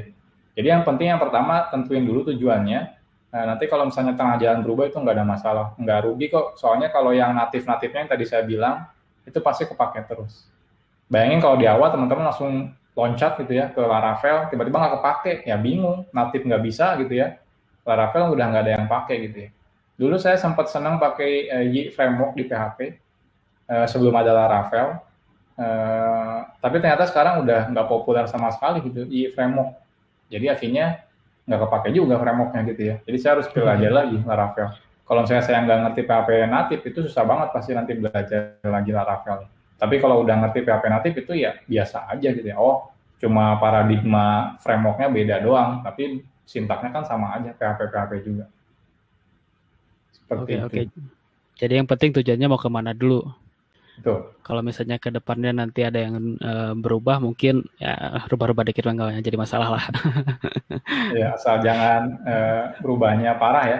Iya, Mau ke dari ngoding Jakarta nggak jadi jadi, udah ke bulan aja gitu. dari ngoding jadi nambang ya. Iya, programmer lah nggak jadi nggak jadi programmer misalnya. Nah itu, Udah aja nambang Bitcoin lah.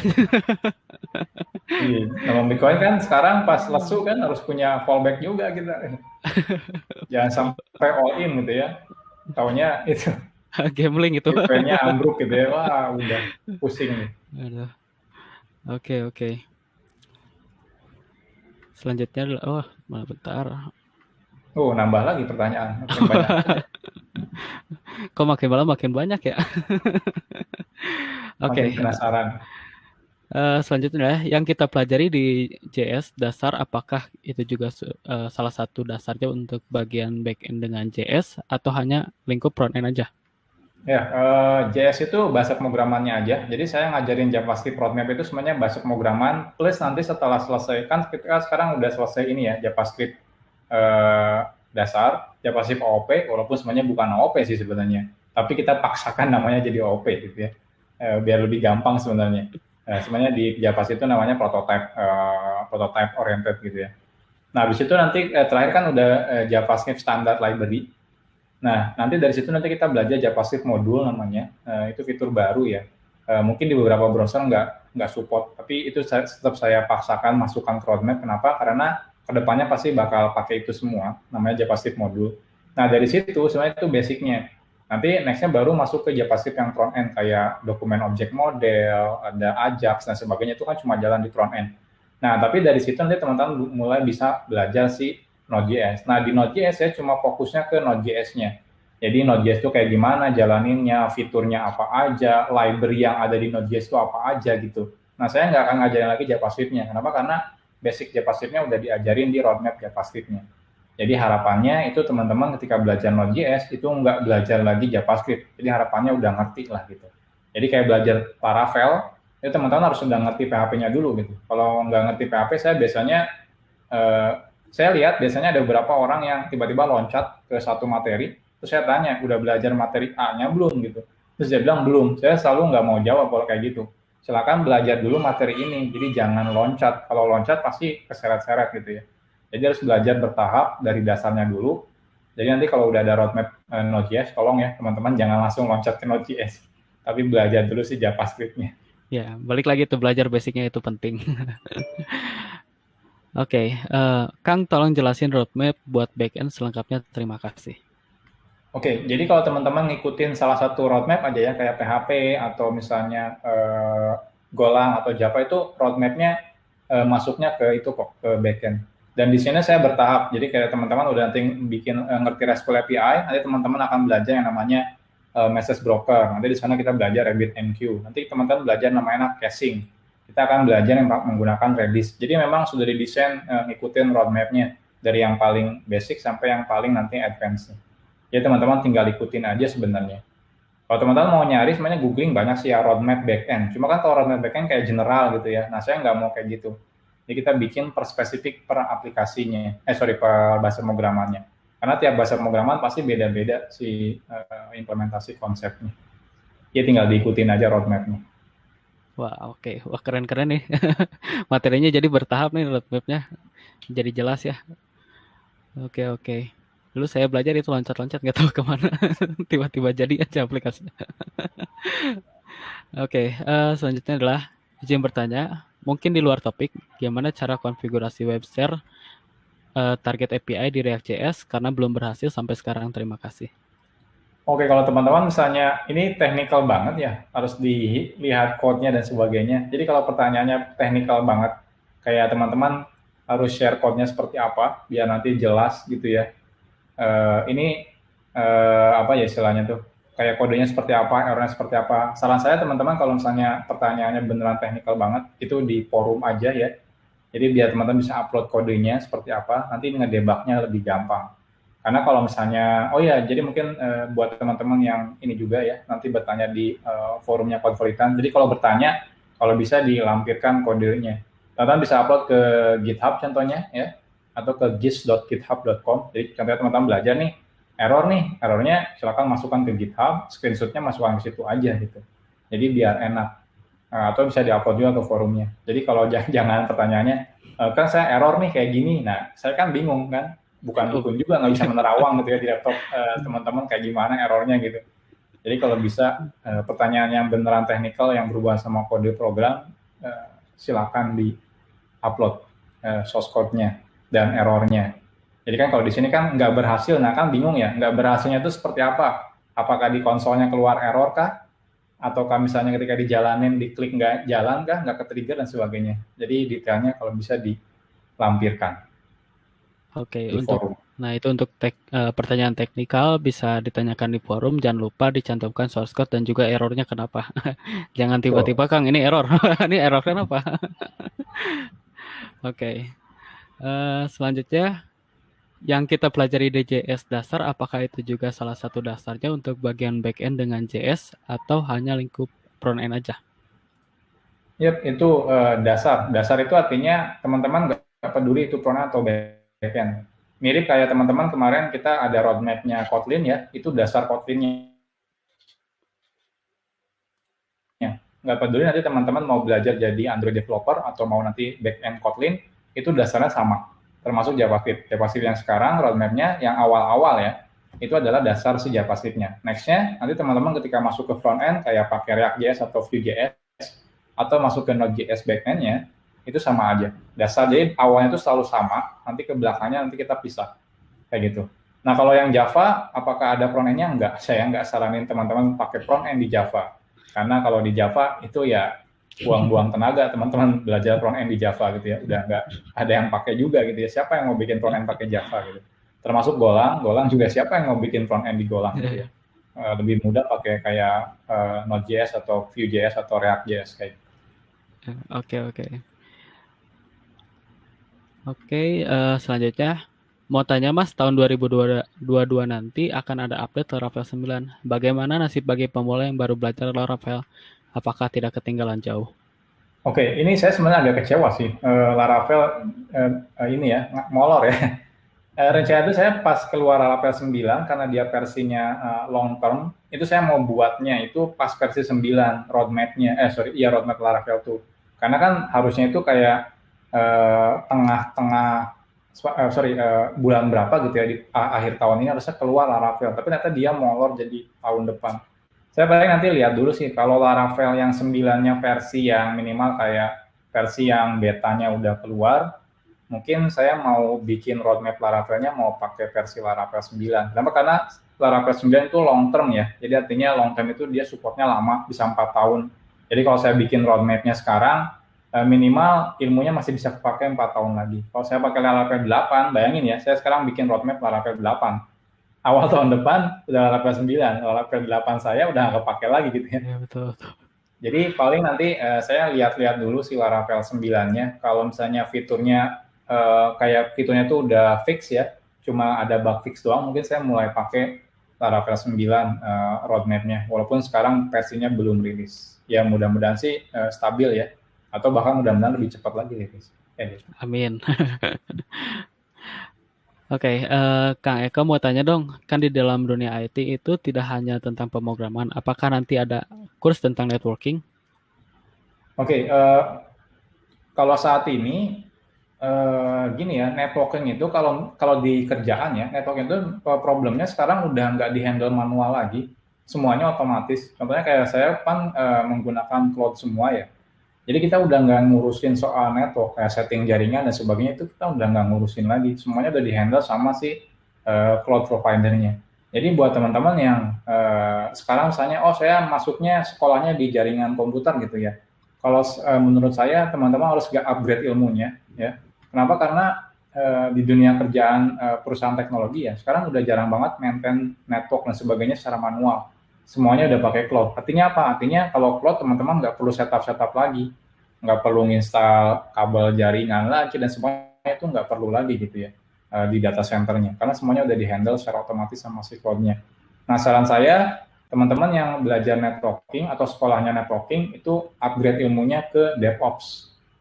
Nah, makanya di roadmap saya setelah backend selesai, nanti kan saya jalanin yang front end, sekaligus paralel saya jalanin yang ini DevOps. Karena kalau misalnya backendnya udah selesai, berarti kan beberapa bahasa pemrograman kan udah selesai ya backendnya, kayak Golang, PHP, sama Java. Nah, nextnya kan sebenarnya saya banyak waktu untuk ngerjain langsung bisa dua, yang DevOps sama yang front end. Kalau front end kan bahasanya cuma JavaScript aja ya, jadi lebih gampang lah roadmapnya, nggak terlalu banyak bahasa pemrograman. Atau mungkin yang mobile ya, yang pakai Android. Jadi intinya nggak terlalu banyak. Kalau backend kan kebetulan bahasanya agak banyak. Nah, nextnya baru yang si DevOps. Jadi saran saya belajar DevOps, jangan hanya networking. Oke, selanjutnya boleh dapat gambaran nggak proses develop game?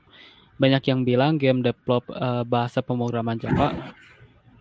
Banyak yang bilang game di develop bahasa pemrograman Java. Apakah roadmapnya panjang atau sulit? Oke, roadmap game itu ribet banget. Saya sendiri nggak menguasain roadmap game ya, karena roadmap game itu lebih banyak ke matematik dan fisika. Karena kan kita harus ngerti soal ya apapun itu soal fisika ya, kayak gravitasi dan sebagainya gitu ya. Karena kan nggak lucu ya dipukul loncat gitu tapi nggak balik lagi ke bawah gitu ya. Ya karena teman-teman harus ngerti gimana bikin apa gravitasi di pemrograman dan sebagainya. Nah, kalau soal apakah banyak yang menggunakan Java, kata saya sih nggak juga gitu ya. Justru yang pakai Java paling ya game Android gitu ya. Kalau teman-teman bikin game Android ya pasti pakai Java gitu ya. Tapi kalau teman-teman misalnya bikin gamenya untuk iOS, ya mungkin pakai Swift bahasa pemrogramannya. Kalau teman-teman bikin gamenya pakai buat aplikasi desktop atau aplikasi web, itu ya pakai JavaScript. Kalau misalnya buat desktop, ya mungkin pakainya C++. Mungkin ada juga yang pakai Java, kayak Minecraft ya, pakai Java. Tapi saat ini Minecraft yang baru nggak pakai Java gitu ya, pakainya C#. Yang Minecraft apa ya, yang petualangan yang baru tuh. Jadi intinya apa? Nggak juga sih, nggak harus Java. Justru kalau menurut saya, kalau pakai Java ya cuma spesifik ke Android aja. Kalau misalnya bikin game yang aplikasi PC ya desktop, itu lebih kebanyakan pakainya C++. Yang tadi saya bilang kenapa saya nggak ada roadmap C++, yang pertama kalau C++ ya pakainya bikin game misalnya, di Indonesia jarang banget yang industri yang bikin game gitu ya. Di Indonesia sih ada sih 1-2 perusahaan yang bikin game, tapi gamenya game mobile gitu ya, bukan game yang ya game-game yang itu ya, yang apa? Yang desktop ya. Yang desktop yang berat banget gamenya, yang panjang banget. Ya kalau game mobile kan simple ya. Ya, ya. Kayak apa Angry Birds dan sebagainya nggak Angry Bird terlalu itu ya. jadi kayak Terbuat gitu. gara-gara iseng ya. Angry Bird. Betul. Bukan Angry Bird apa? Tahu bulat. Oh Game iya, tahu tahu bulat. bola atau yang kayak game pocong gitu ya. Nah Ya, itu game juga pocong. ya kalau itu ya pakai Java. Kalau teman-teman pengen bikin gamenya game Android ya pakai Java kayak gitu. Oke. Nah, kebanyakan orang-orang nggak tahu tuh kalau misalnya buat game harus pakai fisika. Saya pengen buat game tapi nggak suka fisika, udah. Oke, selanjutnya materi buat code review kapan dibuat? Ini materi tentang code review apa ya maksudnya ini? Oke, teman-teman nanti bisa didetailkan lagi. Code Kalau review. misalnya apakah ada code review program, kalau itu saat ini belum ada. Jadi sebenarnya dulu sempat saya ngobrol sama Kang Kresna ya soal bootcamp sebelum pandemi. Cuma gara-gara pandemi kita nggak mungkin lakuin itu saat ini. Jadi mungkin kalau misalnya teman-teman pengen intens banget gitu ya belajarnya kayak seminggu total kayak bootcamp gitu. Untuk saat ini belum dulu ya, selama pandemi kita kayaknya nggak ada yang kayak gituan. Tapi nanti kalau setelah lewat pandemi ya mudah-mudahan cepat di Indonesia berlalu pandeminya. Mungkin kita Amin. bisa mulai mikirin lagi bootcamp. Jadi kalau bootcamp, kenapa saya nggak suka bootcamp online? Itu kadang-kadang kalau online itu ini ya nggak bisa maksa orangnya kayak buat hadir gitu ya. Kalau misalnya offline kan mau nggak mau orangnya ada gitu ya. Jadi Ya, ya. kelihatan orangnya apakah ada masalah atau enggak pun bisa langsung kelihatan saat itu juga. Kalau Oke. online kan harus ganti-gantian terus kayak gitu. Jadi kalau soal code review langsung saya yang lihat code teman-teman itu mungkin nanti di bootcamp ya. Cuma saat ini memang terkendala sama pandemi. Jadi kemungkinan dalam waktu dekat belum ada dulu. Seperti Oke, itu oke. mungkin. Kalau misalnya code review-nya online, jadi di submit tuh si codingannya. Nah, kalau misalnya soal error, tinggal di ini aja. Teman-teman tinggal masukin forum aja, ini kodenya apa gitu ya. Errornya apa gitu. Stack trace errornya apa. Nanti kan enak debatnya. Jangan, Kang, error. Nah, bingung kan saya nerawang errornya apa gitu. Betul. Jadi error tetap harus kasih deskripsinya ya. Tuh. Oke, selanjutnya apakah di JavaScript nanti akan bahas framework JS, misal React dan sebagainya? Betul. Nanti setelah roadmap JavaScript sendiri, JavaScript natif ya, nggak ada framework sama sekali. Tapi nanti setelah selesai itu masuk ke bagian Node.js. Setelah bagian Node.js nanti terpecah antara backend sama frontend. Frontendnya nanti roadmapnya masing-masing. Ada roadmap Vue.js sama framework-framework pendukung Vue.js. Nanti ada React sama framework-framework pendukung si React. Kayak gitu. Oke, selanjutnya adalah sebagai developer, kalau server mati, apa yang harus kita lakukan? Dihidupkan. Ya nyalain lagi gitu. Kalau mati terus, nanti bosnya pasti marah-marah tuh. Nanti gaji siapa yang dipotong gitu. Nah kalau soal server mati, yang pertama sih pastikan nggak pernah mati ya. Makanya saya bilang nanti sih sebenarnya nanti ketika tiap roadmap nanti saya akan jelaskan deployment. Nanti ada kayak golang deployment course-nya, ada PHP deployment, ada Java deployment. Nanti rencananya saya mau buatkan juga course-nya. Nanti kita ada belajar Docker juga. Nanti kita akan belajar yang namanya Docker deployment juga. Jadi rencananya dari situ teman-teman nanti belajar gimana cara deployment yang baik. Contohnya minimal nggak boleh satu server, minimal 2. Nanti depannya kita tambahin load balancer. Kayak contohnya yang tadi Nginx gitu ya.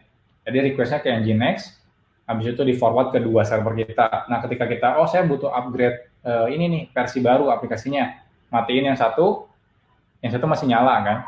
Setelah matiin, upgrade, nyalain, habis itu yang lama, yang keduanya baru mati nyalain lagi. Artinya tidak ada downtime sama sekali. Jadi yang paling baik itu harusnya memang tidak ada downtime sama sekali.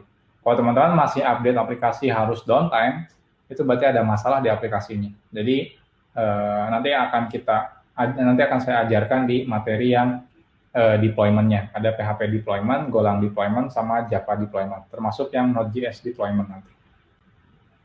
Oke. Selanjutnya adalah roadmap backend kalau udah selesai PHP, selanjutnya kemana lagi, Kang? Oke, kalau PHP natifnya udah selesai, nanti kita lanjut ke framework. Saya pilih Laravel, kenapa? Karena kebetulan di dunia kerja banyak yang menggunakan Laravel saat ini. Apakah ada rencana roadmap Code Igniter? Itu saya belum ada rencana sih. Belum ada rencana. Kenapa? Karena di kerjaan itu jarang banget saat ini yang pakai Code Igniter. Code Igniter banyaknya teman-teman yang lagi belajar mungkin ya, kayak mahasiswa-mahasiswa. Habis itu kenapa pada pakai Code Igniter, kayak buku-buku di Indonesia banyak pakai Code Igniter karena simple deployment-nya. Cukup upload ke share hosting, selesai gitu. Kalau Laravel ribet deployment-nya. Tapi kalau di dunia kerja, bukan itu yang dicari. Justru fiturnya, scalability-nya dan sebagainya. Makanya dipakainya pakainya sih banyaknya yang Laravel. Jadi teman-teman bisa lihatlah dari GitHub star-nya, jauh banget perbedaannya antara Laravel sama sama Code Igniter. Laravel juga banyak digunakan di luar negeri. Beberapa teman saya atau sempat saya nge-handle project yang dari luar negeri itu pada pakai Laravel. Jadi kalau teman-teman nanti bisa Laravel, nanti teman-teman kerja remote di luar negeri gitu ya, dari Indonesia, itu ya codingnya Laravel gitu ya. Jadi gajian dolar, kerja di Indonesia. Gitu. Itu impian semua orang kayaknya. Dan untuk belajar itu CI masih memungkinkan yang lebih gampang. Kayak dulu saya belajar CI3 itu tinggal clone aja, udah beres. Kalau Laravel harus composer, install, dan lain sebagainya. Betul. Kalau belajar beneran, CI itu lebih simple. Gampang banget belajarnya. Cuma yang dicari kalau di pekerjaan bukan gampang belajarnya, tapi lebih ke fitur sama performa sama scalability-nya, sama kemudahan ketika improvement development-nya. Oke. Selanjutnya adalah izin bertanya, Pak. Boleh silakan. Apakah kalau aplikasi kita dihack atau terkena virus itu berarti si pelaku mengetahui dan merusak kode program atau logik kita?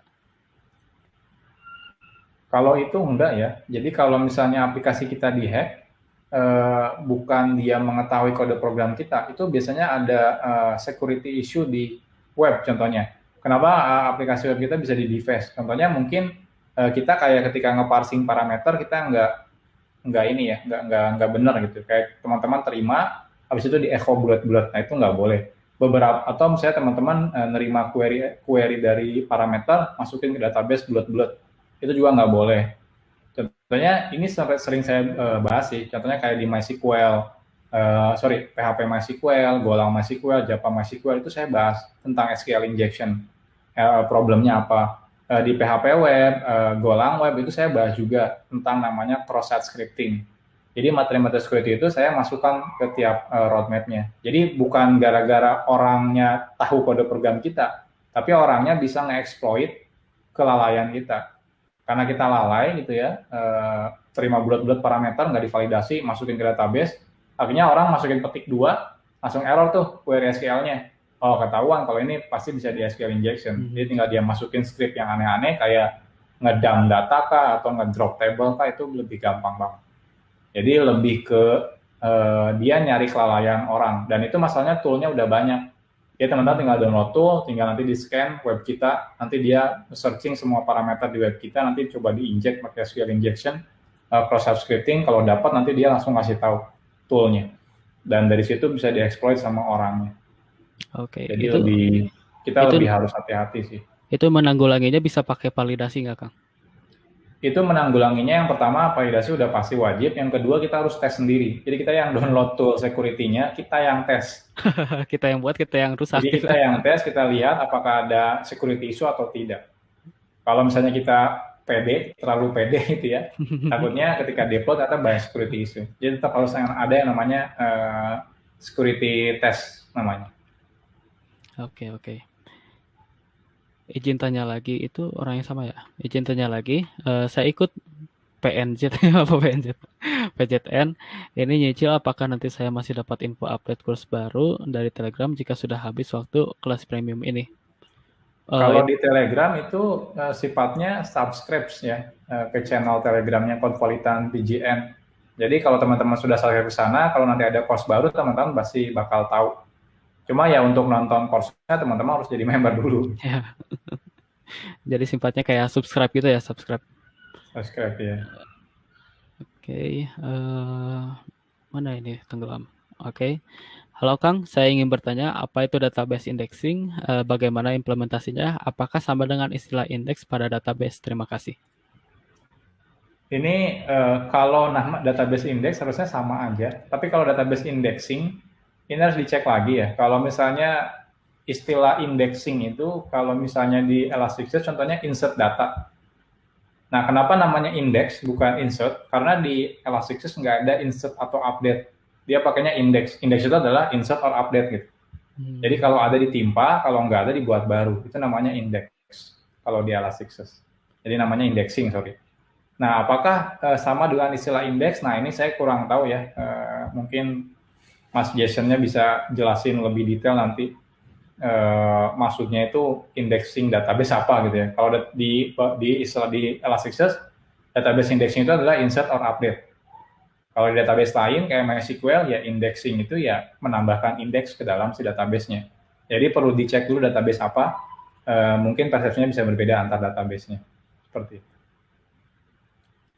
Oke, halo Kang, saya ingin bertanya apa bedanya unit testing, integration testing, dan fitur testing. Adakah waktu tertentu kapan kita harus buat testing tersebut? Oke, kalau ini saya sempat harusnya udah dibahas di beberapa course ya, kayak contohnya PHP unit test, Golang unit test, Java unit test itu udah dibahas. Jadi intinya kalau fitur test, jadi ini maksudnya fitur dari semua aplikasi mungkin ya.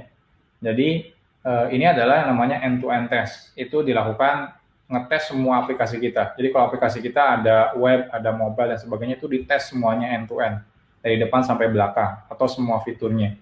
Nah, kalau integration test lebih spesifik ke satu aplikasinya. Jadi contohnya teman-teman punya 5 aplikasi. Kalau fitur test atau end-to-end test itu semua aplikasi 5-5-nya dites. Kalau integration test satu aplikasi aja. Jadi kalau saya ada aplikasi A, B, C, D, E gitu ya, ya udah A-nya aja dites. Nah, itu namanya integration test. Nah, kalau unit test itu di dalam aplikasi kita kan ada yang namanya class, ada yang namanya function. Nah, unit test itu adalah mengetes kode yang terkecilnya itu. Jadi yang dari paling kecil itu unit test, satu aplikasi integration test, yang besarnya semua aplikasi itu namanya end-to-end test. Oke, kalau misalnya QA itu masuknya kemana Kang? Kalau QA itu namanya end-to-end test, dia ngetes semua aplikasi. Karena kan ketika dia insert di A, misalnya si A manggil B, harus dipastikan di B-nya datanya ada gitu ya. Nah kalau developer kan mungkin programmernya beda ya, antara yang membuat A sama membuat B. Jadi dia harusnya nggak peduli sama yang B-nya. Nah kalau si QA harus peduli. Dia harus memastikan ketika nembak ke A atau insert data ke A, di B-nya itu harus sudah ada. Jadi lebih ke end-to-end test kalau QA-nya. Kalau integration test sama unit test itu buat developernya. Oke.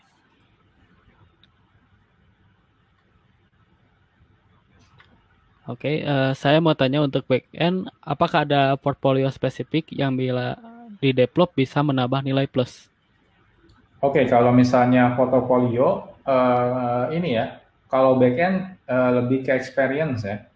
Jadi sebelumnya udah pernah kerja di mana, seperti itu, udah ngerti apa aja, dan pernah pakai apa di project apa. Kalau soal detailnya aplikasi seperti apa, enggak sebenarnya, enggak terlalu penting ya. Jadi kalau teman-teman, oh saya pengen bikin aplikasi e-commerce contohnya, biar nanti punya portofolio bikin aplikasi e-commerce. Sebagus-bagusnya teman-teman bikin aplikasi e-commerce, itu kalau cuma buat belajar, itu pasti tidak akan ngerti gimana real case aplikasi e-commerce yang ada di industri gitu. Jadi teman-teman ya udah bikin aplikasi e-commerce, contohnya buat skripsi ya udah gitu ya. Yang penting kan bisa didemoin di dosen, selesai gitu ya. Real case-nya itu lebih kompleks. Contohnya teman-teman harus mastiin skalabilitas si aplikasinya, monitoringnya gimana, error handlingnya gimana, log manajemennya gimana, dan semuanya itu harus di-handle dengan detail kalau aplikasinya di industri asli. Jadi kalau misalnya teman-teman bikin CV dan sebagainya, sebenarnya yang lebih dibutuhkan lebih ke experience sebelumnya, pernah kerja dan pengalamannya apa gitu ya. Nah, jadi bukan teman-teman sebenarnya bikin aplikasi apa, enggak. Saya bahkan di CV saya nggak pernah nulis saya pernah bikin aplikasi apa. Karena kalau saya tulis ya terlalu banyak ya. Di setiap kantor gitu ya, kan itu Hmm, pasti aplikasinya tiap bulan ada. Nggak mungkin kita sebutin gitu ya. ya. Bahkan kodenya aneh-aneh gitu ya. Aplikasi misalnya eh, eh, misalnya kategori service gitu ya. Apa gitu ya, Hmm, orang mikir apaan itu kategori service gitu ya, nggak jelas gitu. ya. Nah, tapi kan kalau teman-teman tulisan, saya membuat aplikasi e-commerce tuh gede banget gitu. Jadi kita nggak bisa seperti itu. Jadi lebih ke experience-nya. Jadi sebelumnya kerja di mana, pernah nge-handle seperti apa, yang challenging-nya seperti apa, kayak gitu. Nah, gimana yang fresh graduate? Apakah butuh portfolio? Buat saya sih nggak terlalu penting. Saya kalau misalnya nge-hire fresh graduate, nggak nanyain sebelumnya pernah bikin aplikasi apa, enggak. Kenapa? Karena ya apa ekspektasi kita gitu ya. Dia kan fresh graduate gitu ya. Fokusnya Hmm, dia harusnya belajar ngerjain tugas gitu ya. Nah justru saya fokusnya lebih ke, nah dia kan baru kuliah nih, harusnya ilmu yang dia dapat di kuliah dia harusnya masih ngelotok ya istilahnya, masih inget lah. Justru ketika saya tanya ya lebih ke basicnya, kayak algoritma, struktur data, database, cara ngebikin database ya artinya seperti apa, struktur data, lebih ke kayak gitunya. Bukan ditanya baru lulus, udah bisa Laravel belum gitu ya, apa Kaget gitu, langsung. apa ininya gitu ya, karena kan dia di kampus juga nggak ditanya, nggak Iya. disuruh belajar Laravel juga gitu ya. Jadi saya lebih ke basicnya, jadi kayak gitu. Apakah ada perusahaan yang ketika lulus ditanya langsung kayak gitu? Ya sebenarnya ada aja sih. Ketika lulus baru pas kedua tiba-tiba tanya udah bisa Laravel nggak, udah bisa Spring nggak, ya ada aja. Itu tergantung perusahaannya, tapi perusahaan yang baik itu bahkan nggak peduli teknologi apa yang digunakan, dia Hmm, lebih ke basicnya. Kalau teman-teman coba apply ya iseng-iseng lah ya, apply ke Facebook lah, apply ke Google, itu nggak ada pertanyaan soal pakai framework Laravel kah, pakai Spring kah, nggak. Mereka ditanya struktur data, object oriented programming, SQL, database design, itu semuanya yang basic-basic struktur data kayak gitu. Itu semuanya basic. Karena buat mereka kalau basicnya udah bagus, mau dikasih eh, teknologi atau bahasa pemrograman apapun itu pasti gampang banget belajar. Seperti itu. oke. Nah, jadi gitu ya teman-teman, balik lagi ke basicnya. Basic itu sangat-sangat penting. Oke, selanjutnya adalah, halo Kang, saya ingin nanya terkait dengan interview, bagaimana supaya kita bisa merasa pede dan juga bisa mudah elaborate penjelasan yang harus kita jelaskan. Oke, kalau misalnya interview sebenarnya nggak ini ya, nggak apa, merasa pede. Pertanyaan saya balik sih, kenapa nggak pede gitu ya. Kalau misalnya teman-teman udah terbiasa ketika di kampus ngomong di depan umum, harusnya ketika interview itu nggak ada masalah. Karena kan interview itu semuanya nothing tulus ya. Jadi kalau teman-teman diterima ya bagus gitu ya. Kalau nggak diterima juga nggak ada perbedaan sebenarnya. Dan bisa coba apply ke tempat lain. Jadi beda kalau mirip kayak ini aja ya, mirip kayak apa presentasiin tugas di depan kelas. Oh, Kalau ya. lulus ya semester depan lanjut, kalau nggak lulus ngulang lagi gitu ya. Nah tapi kan kalau itu kan harus ngulang, tapi kalau di kampus di kerjaan kan enggak. Jadi kalau kayak gitu sih saya lebih oke, kalau saya teman-teman ada orangnya agak sedikit gugupan atau apa, saran saya yang pertama sering-sering coba ngobrol di depan umum. Kalaupun misalnya oh sekarang lagi pandemi, coba sering-sering adain event lah gitu. Hmm, Event sama teman-teman sendiri di kampus ini lagi bosan nih, lagi libur kuliah, ya udah kita bikin komunitas. Saya deh yang jadi pemateri pertama misalnya, ngebahas soal Laravel misalnya. Walaupun baru bisa Hello World, yang penting ngomong dulu misalnya. Kayak gitu nggak ada ngejelasin masalah. hello Dulu world juga ya. saya sama sih di kampus, baru belajar Java, saya langsung sharing ke teman-teman yang lain, walaupun cuma ada 5 orang gitu ya yang datang gitu waktu Wah, itu nggak ada masalah gitu. Ya teman-teman coba biasakan diri ngomong depan umum dulu aja, biar nanti ketika ngobrol sama interviewer itu biasa aja gitu ya. Interview itu nggak akan banyak kok, paling maksimal cuma 3 orang. Beda kan kalau ngomong di depan umum, itu bisa hmm, puluhan orang gitu. ya, ya betul betul. Kalau misalnya dari codingan mah dulu baru while. Jadi lakuin aja dulu. Nanti kalau misalnya salah ya tinggal ngulang lagi aja. Iya. Oke, selanjutnya adalah Kang bisa dijelasin bedanya interface sama apa nih struct? Soalnya sama-sama cetakan data kan isinya. Oh enggak, beda ya. Ini kayaknya yang nanyanya buat Golang ya. Beda ya. Kalau Oh, interface oke. itu adalah kontrak. Kalau Struts itu data. Jadi beda. Nggak ada istilahnya kalau di bahasa pemrograman PHP, interface itu ya kontraknya. Struts itu adalah kelas implementasinya. Nah kalau di Golang itu nggak ada kelas, adanya struts. Struts itu awalnya didesain untuk data, tapi struts itu bisa ngikutin kontrak si interface. Jadi beda ya. Jadi nggak ada, bukan bedanya apa ya, emang beda gitu ya. Kayak ini mobil, ini motor, beda Iya, gitu. Nggak ada hubungannya. ya, memang beda gitu, nggak bisa Beda. dibanding-bandingin. Oh, oke. Berarti kalau di Golang itu bukan kelas tapi struts ya? Iya betul. Oke. Kang Eko ada tips nggak cara belajar yang bagus untuk pekerja?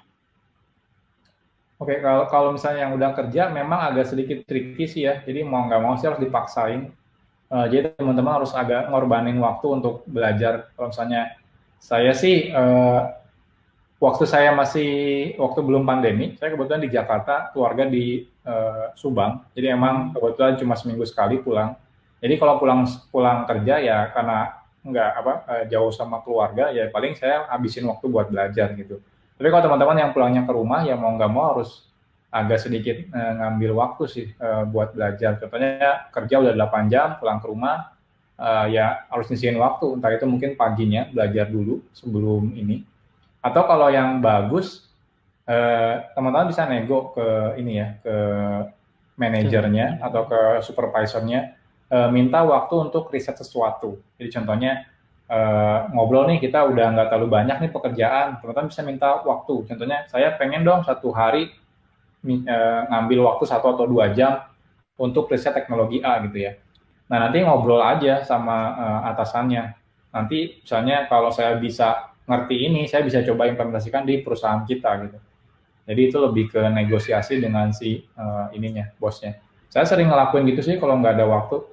Jadi kalau di kantor udah nggak banyak kerjaan kan bingung ya kalau tiap hari stand up ditanya hari ini ngerjain apa? Aduh ngerjain apa ya? Nggak ada kerjaan nih gitu. Atau lagi nungguin sesuatu nih, jadi nggak ada coding, ada yang namanya code freeze. Code freeze tuh nggak boleh ada yang coding lagi gitu ya. Oh. Nungguin bug kalau baru ada coding. Artinya kan kita cuma bengong nih. Ya di Hmm. situ saatnya kita ngobrol. Jangan wah nggak ada apa-apa gitu ya. Nah, itu aneh banget nih orang kayaknya nggak ada kemauan banget gitu ya. Nggak ada kerjaan bukannya nyari kesibukan gitu. Nah di situ teman-teman bisa nyari buat belajar. Jadi contohnya waktu saya join di perusahaan sekarang juga sama. Saya banyak implementasi teknologi baru karena saya ngambil minta waktu untuk riset. Contohnya kayak kemarin saya riset yang paling baru, contohnya Mongosar di atau yang dulu awal-awal saya masuk itu saya implementasi Elasticsearch. Itu saya minta waktu untuk riset, bahkan waktunya pun nggak sebentar ya. Saya minta waktu 2 minggu gitu. Tapi bukan berarti 2 minggu saya nggak kerja gitu. Terus saya minta waktu 2 minggu, artinya saya separuh kerja, separuh saya mau riset ini gitu. Nah harapannya nanti bisa diimplementasikan di perusahaan kita kayak gitu. Nah, itu curi-curi waktu aja ya, Kang ya. Kalau misalnya Betul. nggak, misalnya nggak diizinin, bisa nanti malamnya sebelum tidur, mungkin 2 jam. Ya, sisakan 2 jam gitu ya. Yang penting itu adalah konsistensinya, konsistennya. Oke. Kalau mau buat web sistem informasi berbasis, kalau mau buat web sistem informasi berbasis web untuk pendidikan, sebaiknya belajar bahasa apa saja yang harus saya ambil terlebih dahulu. Terima kasih.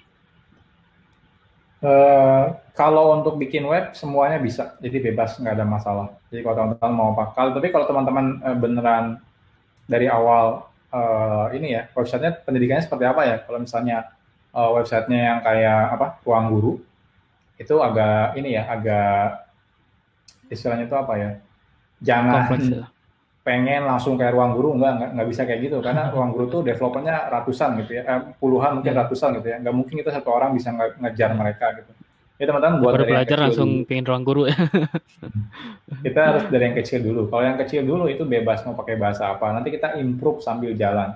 Mau pakai PHP bisa, mau pakai full JavaScript bisa, mau pakai Java bisa sebenarnya. Cuma depannya mungkin agak sedikit belepotan kalau pakai Java ya, karena frontend-nya nggak terlalu bagus.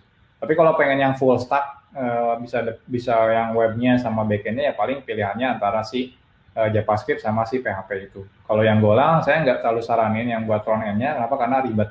Coba teman-teman misahin antara front end sama back end-nya. Nah itu bisa frontend-nya misalnya Golang, depannya JavaScript, backend-nya Golang, frontend-nya JavaScript, backend-nya Golang, Java, frontend-nya JavaScript. Nah itu bisa. Tapi kalau pengen digabung aja deh biar lebih simpel, karena satu orang yang ngerjain ya udah pakainya PHP atau pakainya sih JavaScript aja. Oke. Nah, untuk roadmap Golang masih jauh gak untuk sampai ke RESTful API? Enggak, itu next materi itu RESTful API. Jadi harusnya langsung udah selesai sih. Di RESTful API langsung masuk ke studi kasus. Nanti kalau udah studi kasus nanti masuk ke framework. Oke, jadi tungguin aja bentar lagi nih. Betul. Kang, apa sih ekspektasi dari junior dev dari seniornya? Ekspektasinya apa untuk... Kalau junior itu ekspektasinya itu sebenarnya nggak terlalu banyak ya. Karena junior itu pasti ngikutin seniornya. Ekspektasinya apa? Ekspektasinya sebenarnya bisa ngikutin seniornya. Jadi maksudnya seniornya minta kamu bikin kayak gini. Nah, seniornya harapannya adalah si junior bisa ngikutin arahannya.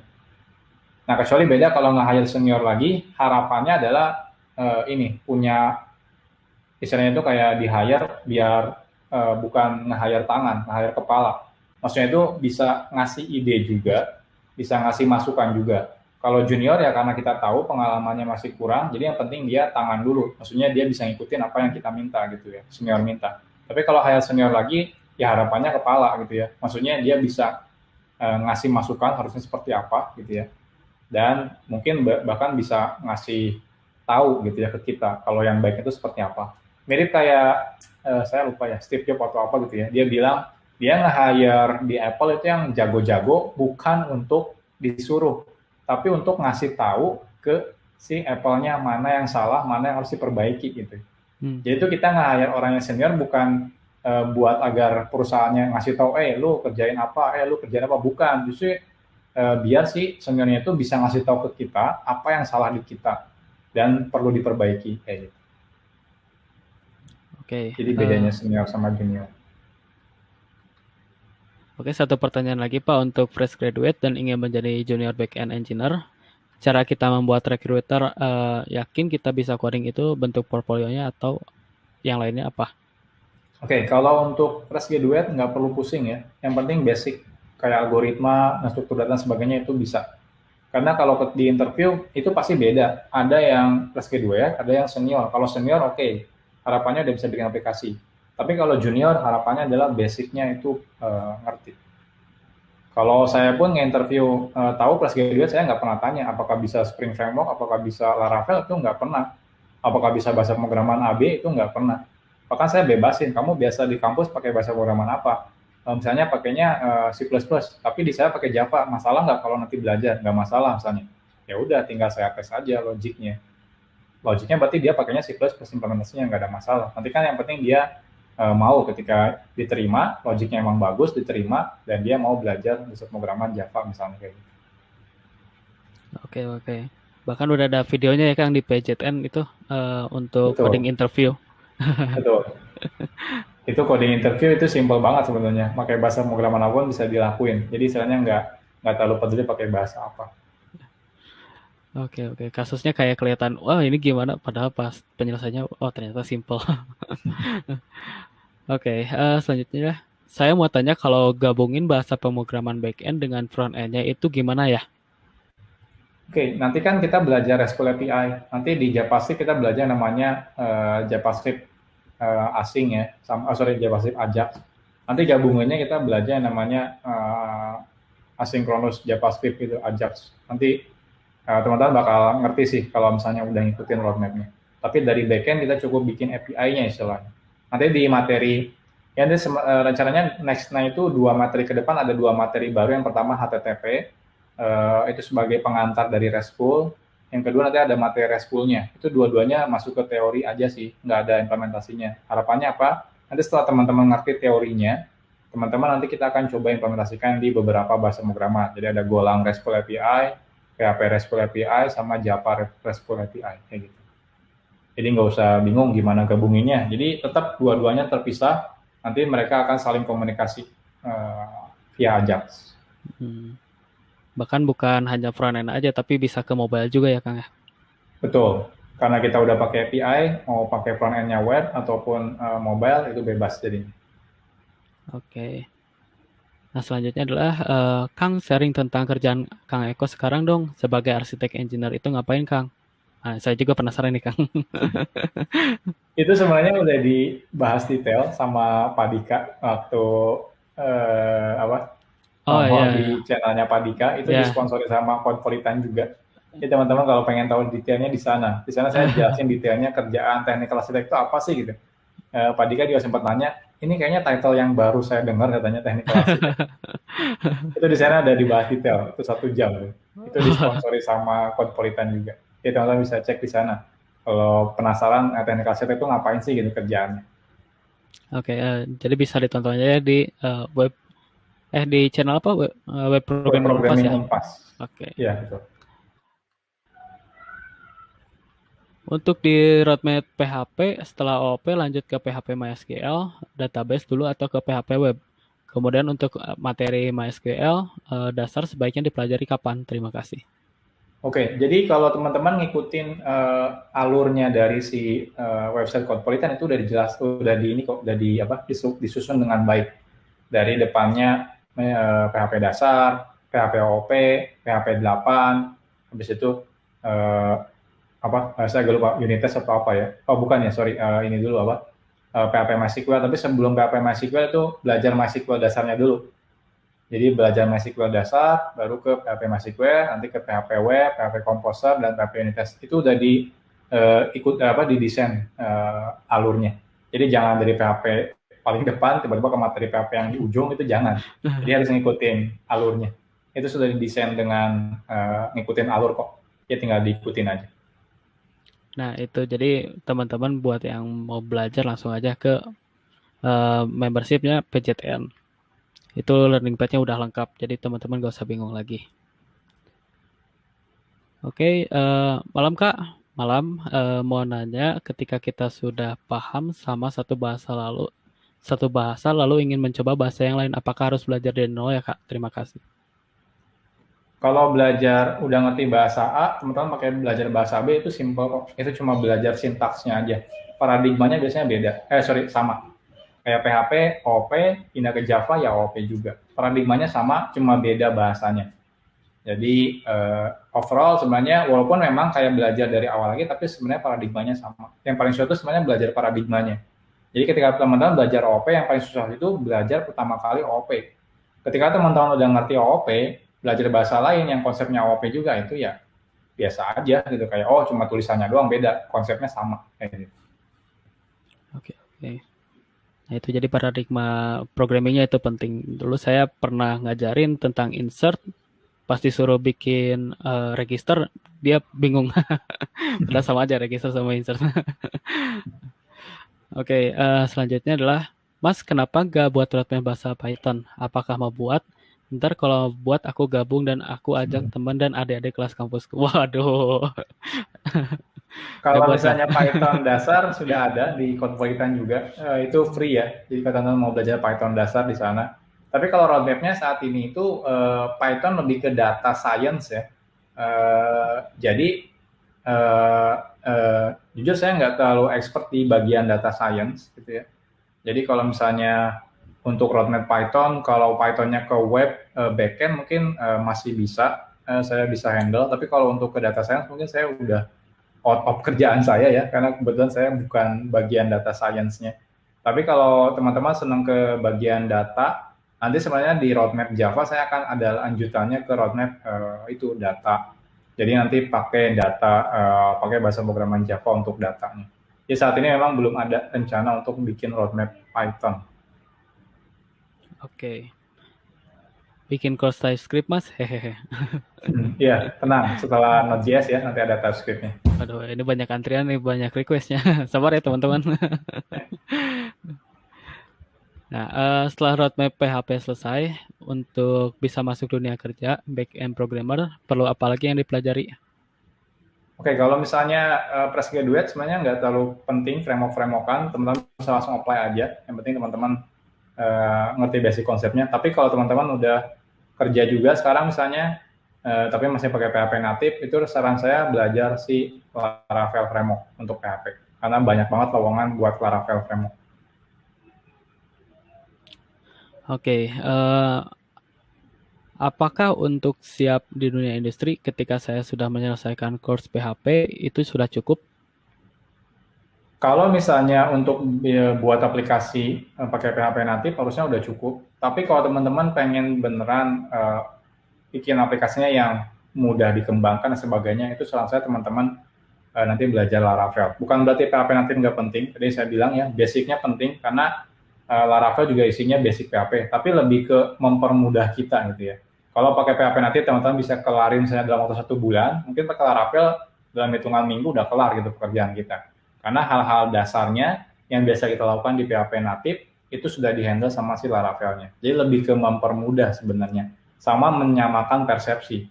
Jadi kalau teman-teman pakai natif semuanya, itu pasti ada orang yang stylenya bikin kayak A gitu ya, stylenya bikin kayak B, orang-orang beda-beda gitu ya paradigmanya.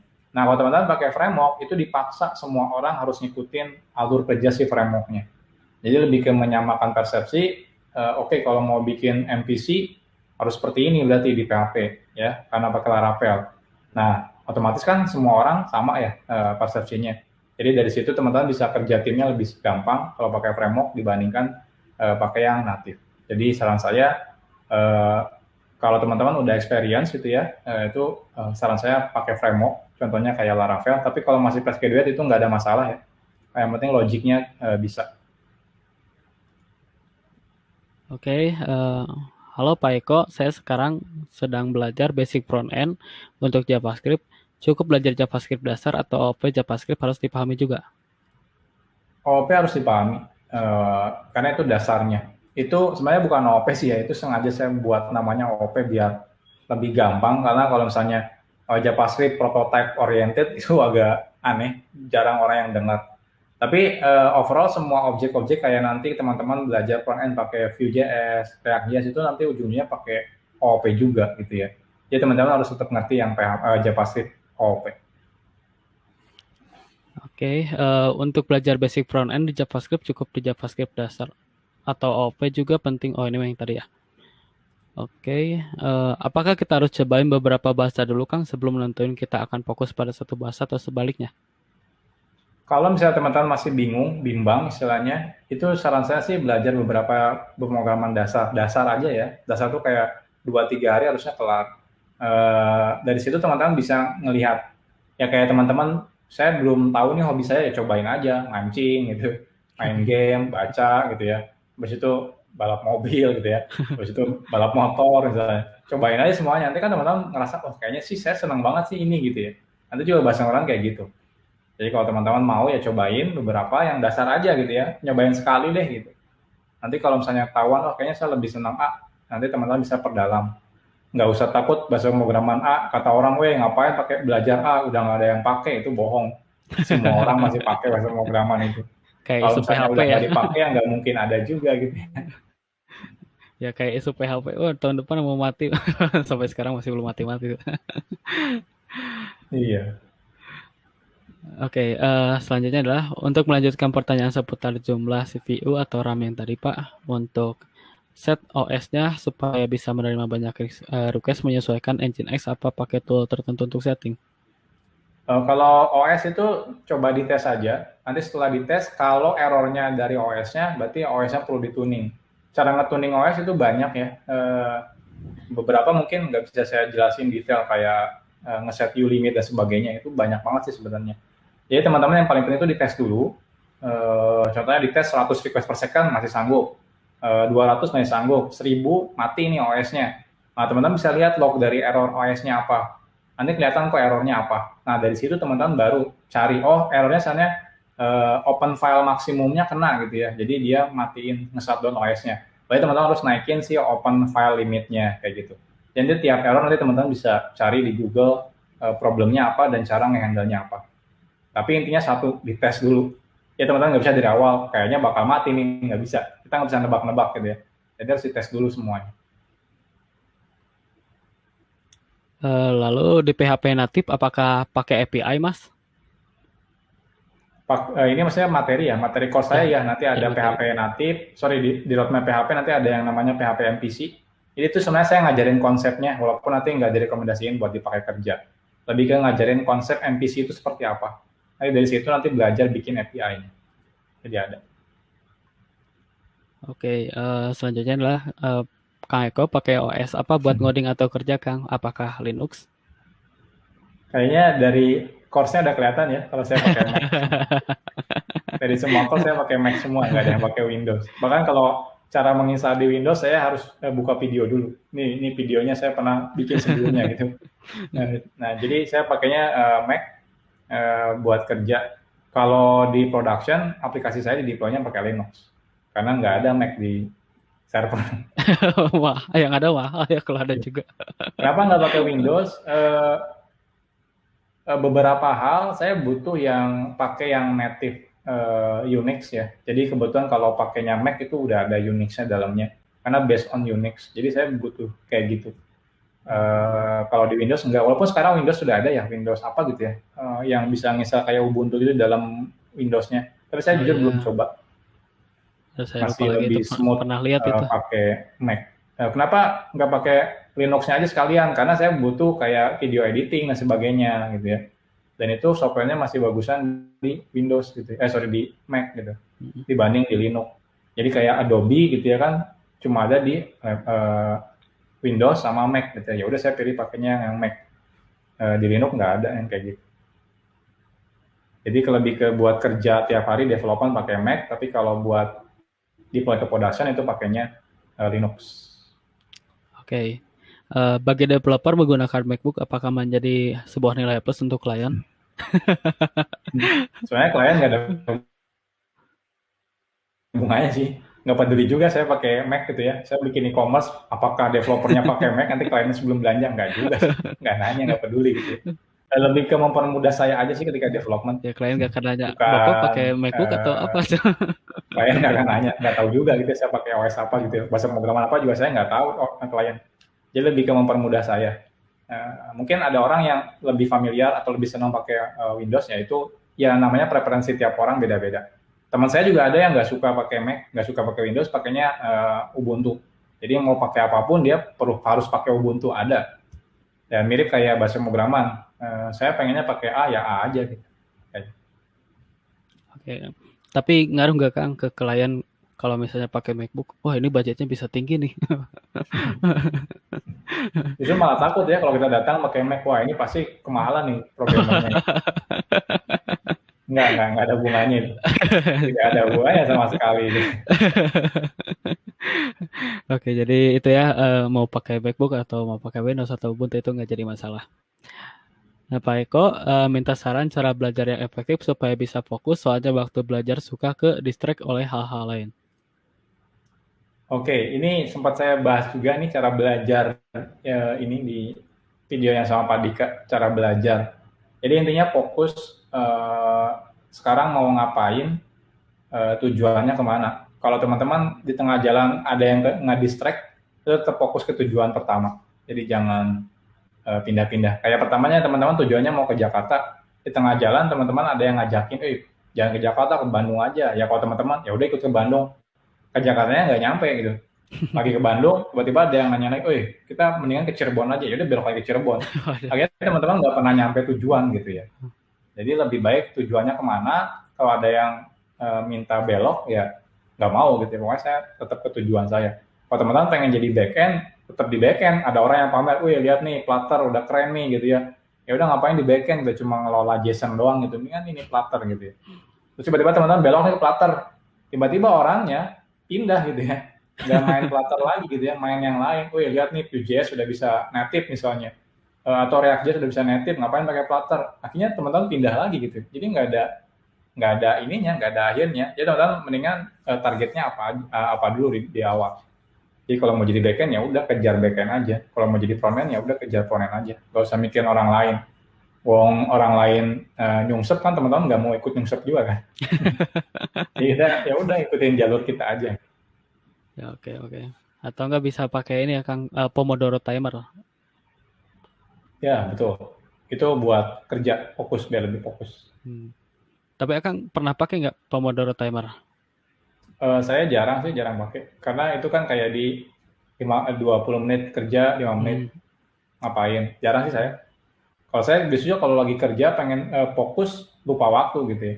Justru kalau Hmm. itu kan kayak 20 menit stop gitu berhenti. Ya, Wah ya ini betul. jadinya harus saya ngulang lagi buat ininya, buat itunya.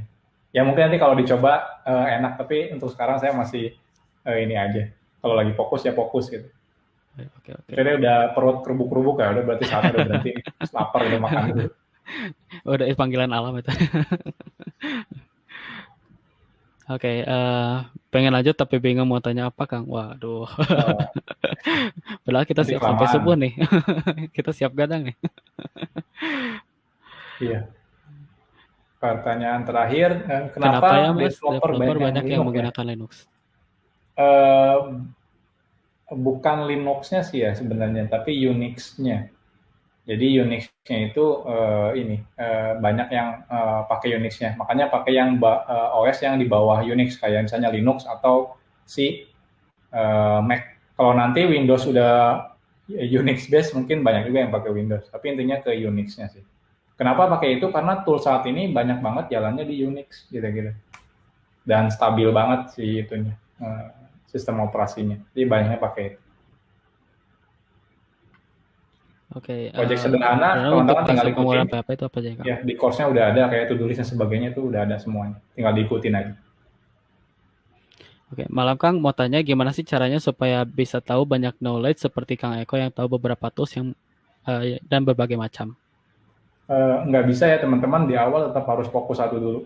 Kalau udah ngerti semuanya dalam, nah baru teman-teman bisa ekspor yang lain. Di awal saya nggak saranin teman-teman kemana-mana, fokus ke satu hal dulu. Oke, mungkin ini adalah pertanyaan terakhir dari sesi. Waduh, ada satu lagi. Gak apa-apa ya, satu lagi ini mungkin pertanyaan terakhir.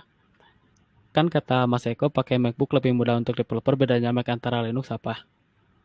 Bedanya adalah yang bisa dilakukan di Linux bisa dilakukan di Mac, itu aja. Tapi yang bisa dilakukan di Mac Gak usah beberapa nggak di bisa di Linux. Linux. Gitu. Jadi lebih milih mana nih gitu ya. Nah ya udah saya lebih milih Mac karena apa yang bisa lakukan di Linux bisa saya lakuin di Mac gitu ya.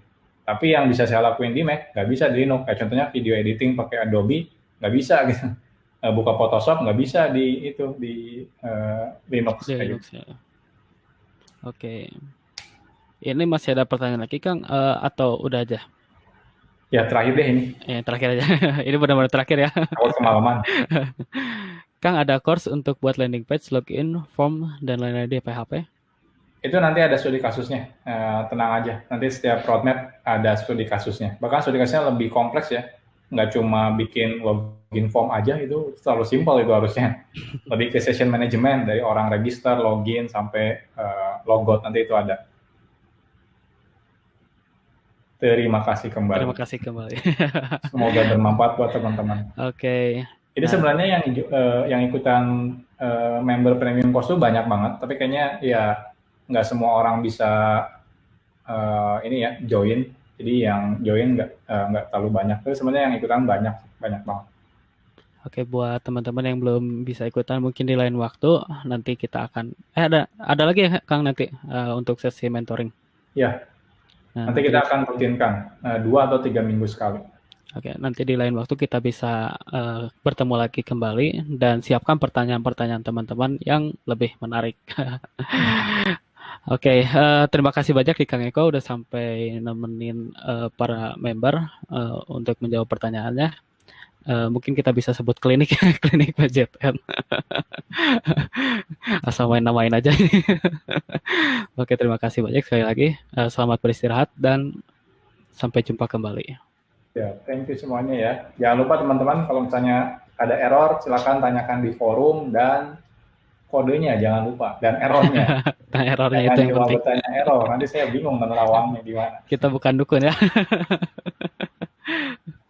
Oke, terima Oke, kasih thank banyak you ya. ya semuanya, thank you. Ini di Indonesia bagian mana kayaknya udah malam banget nih.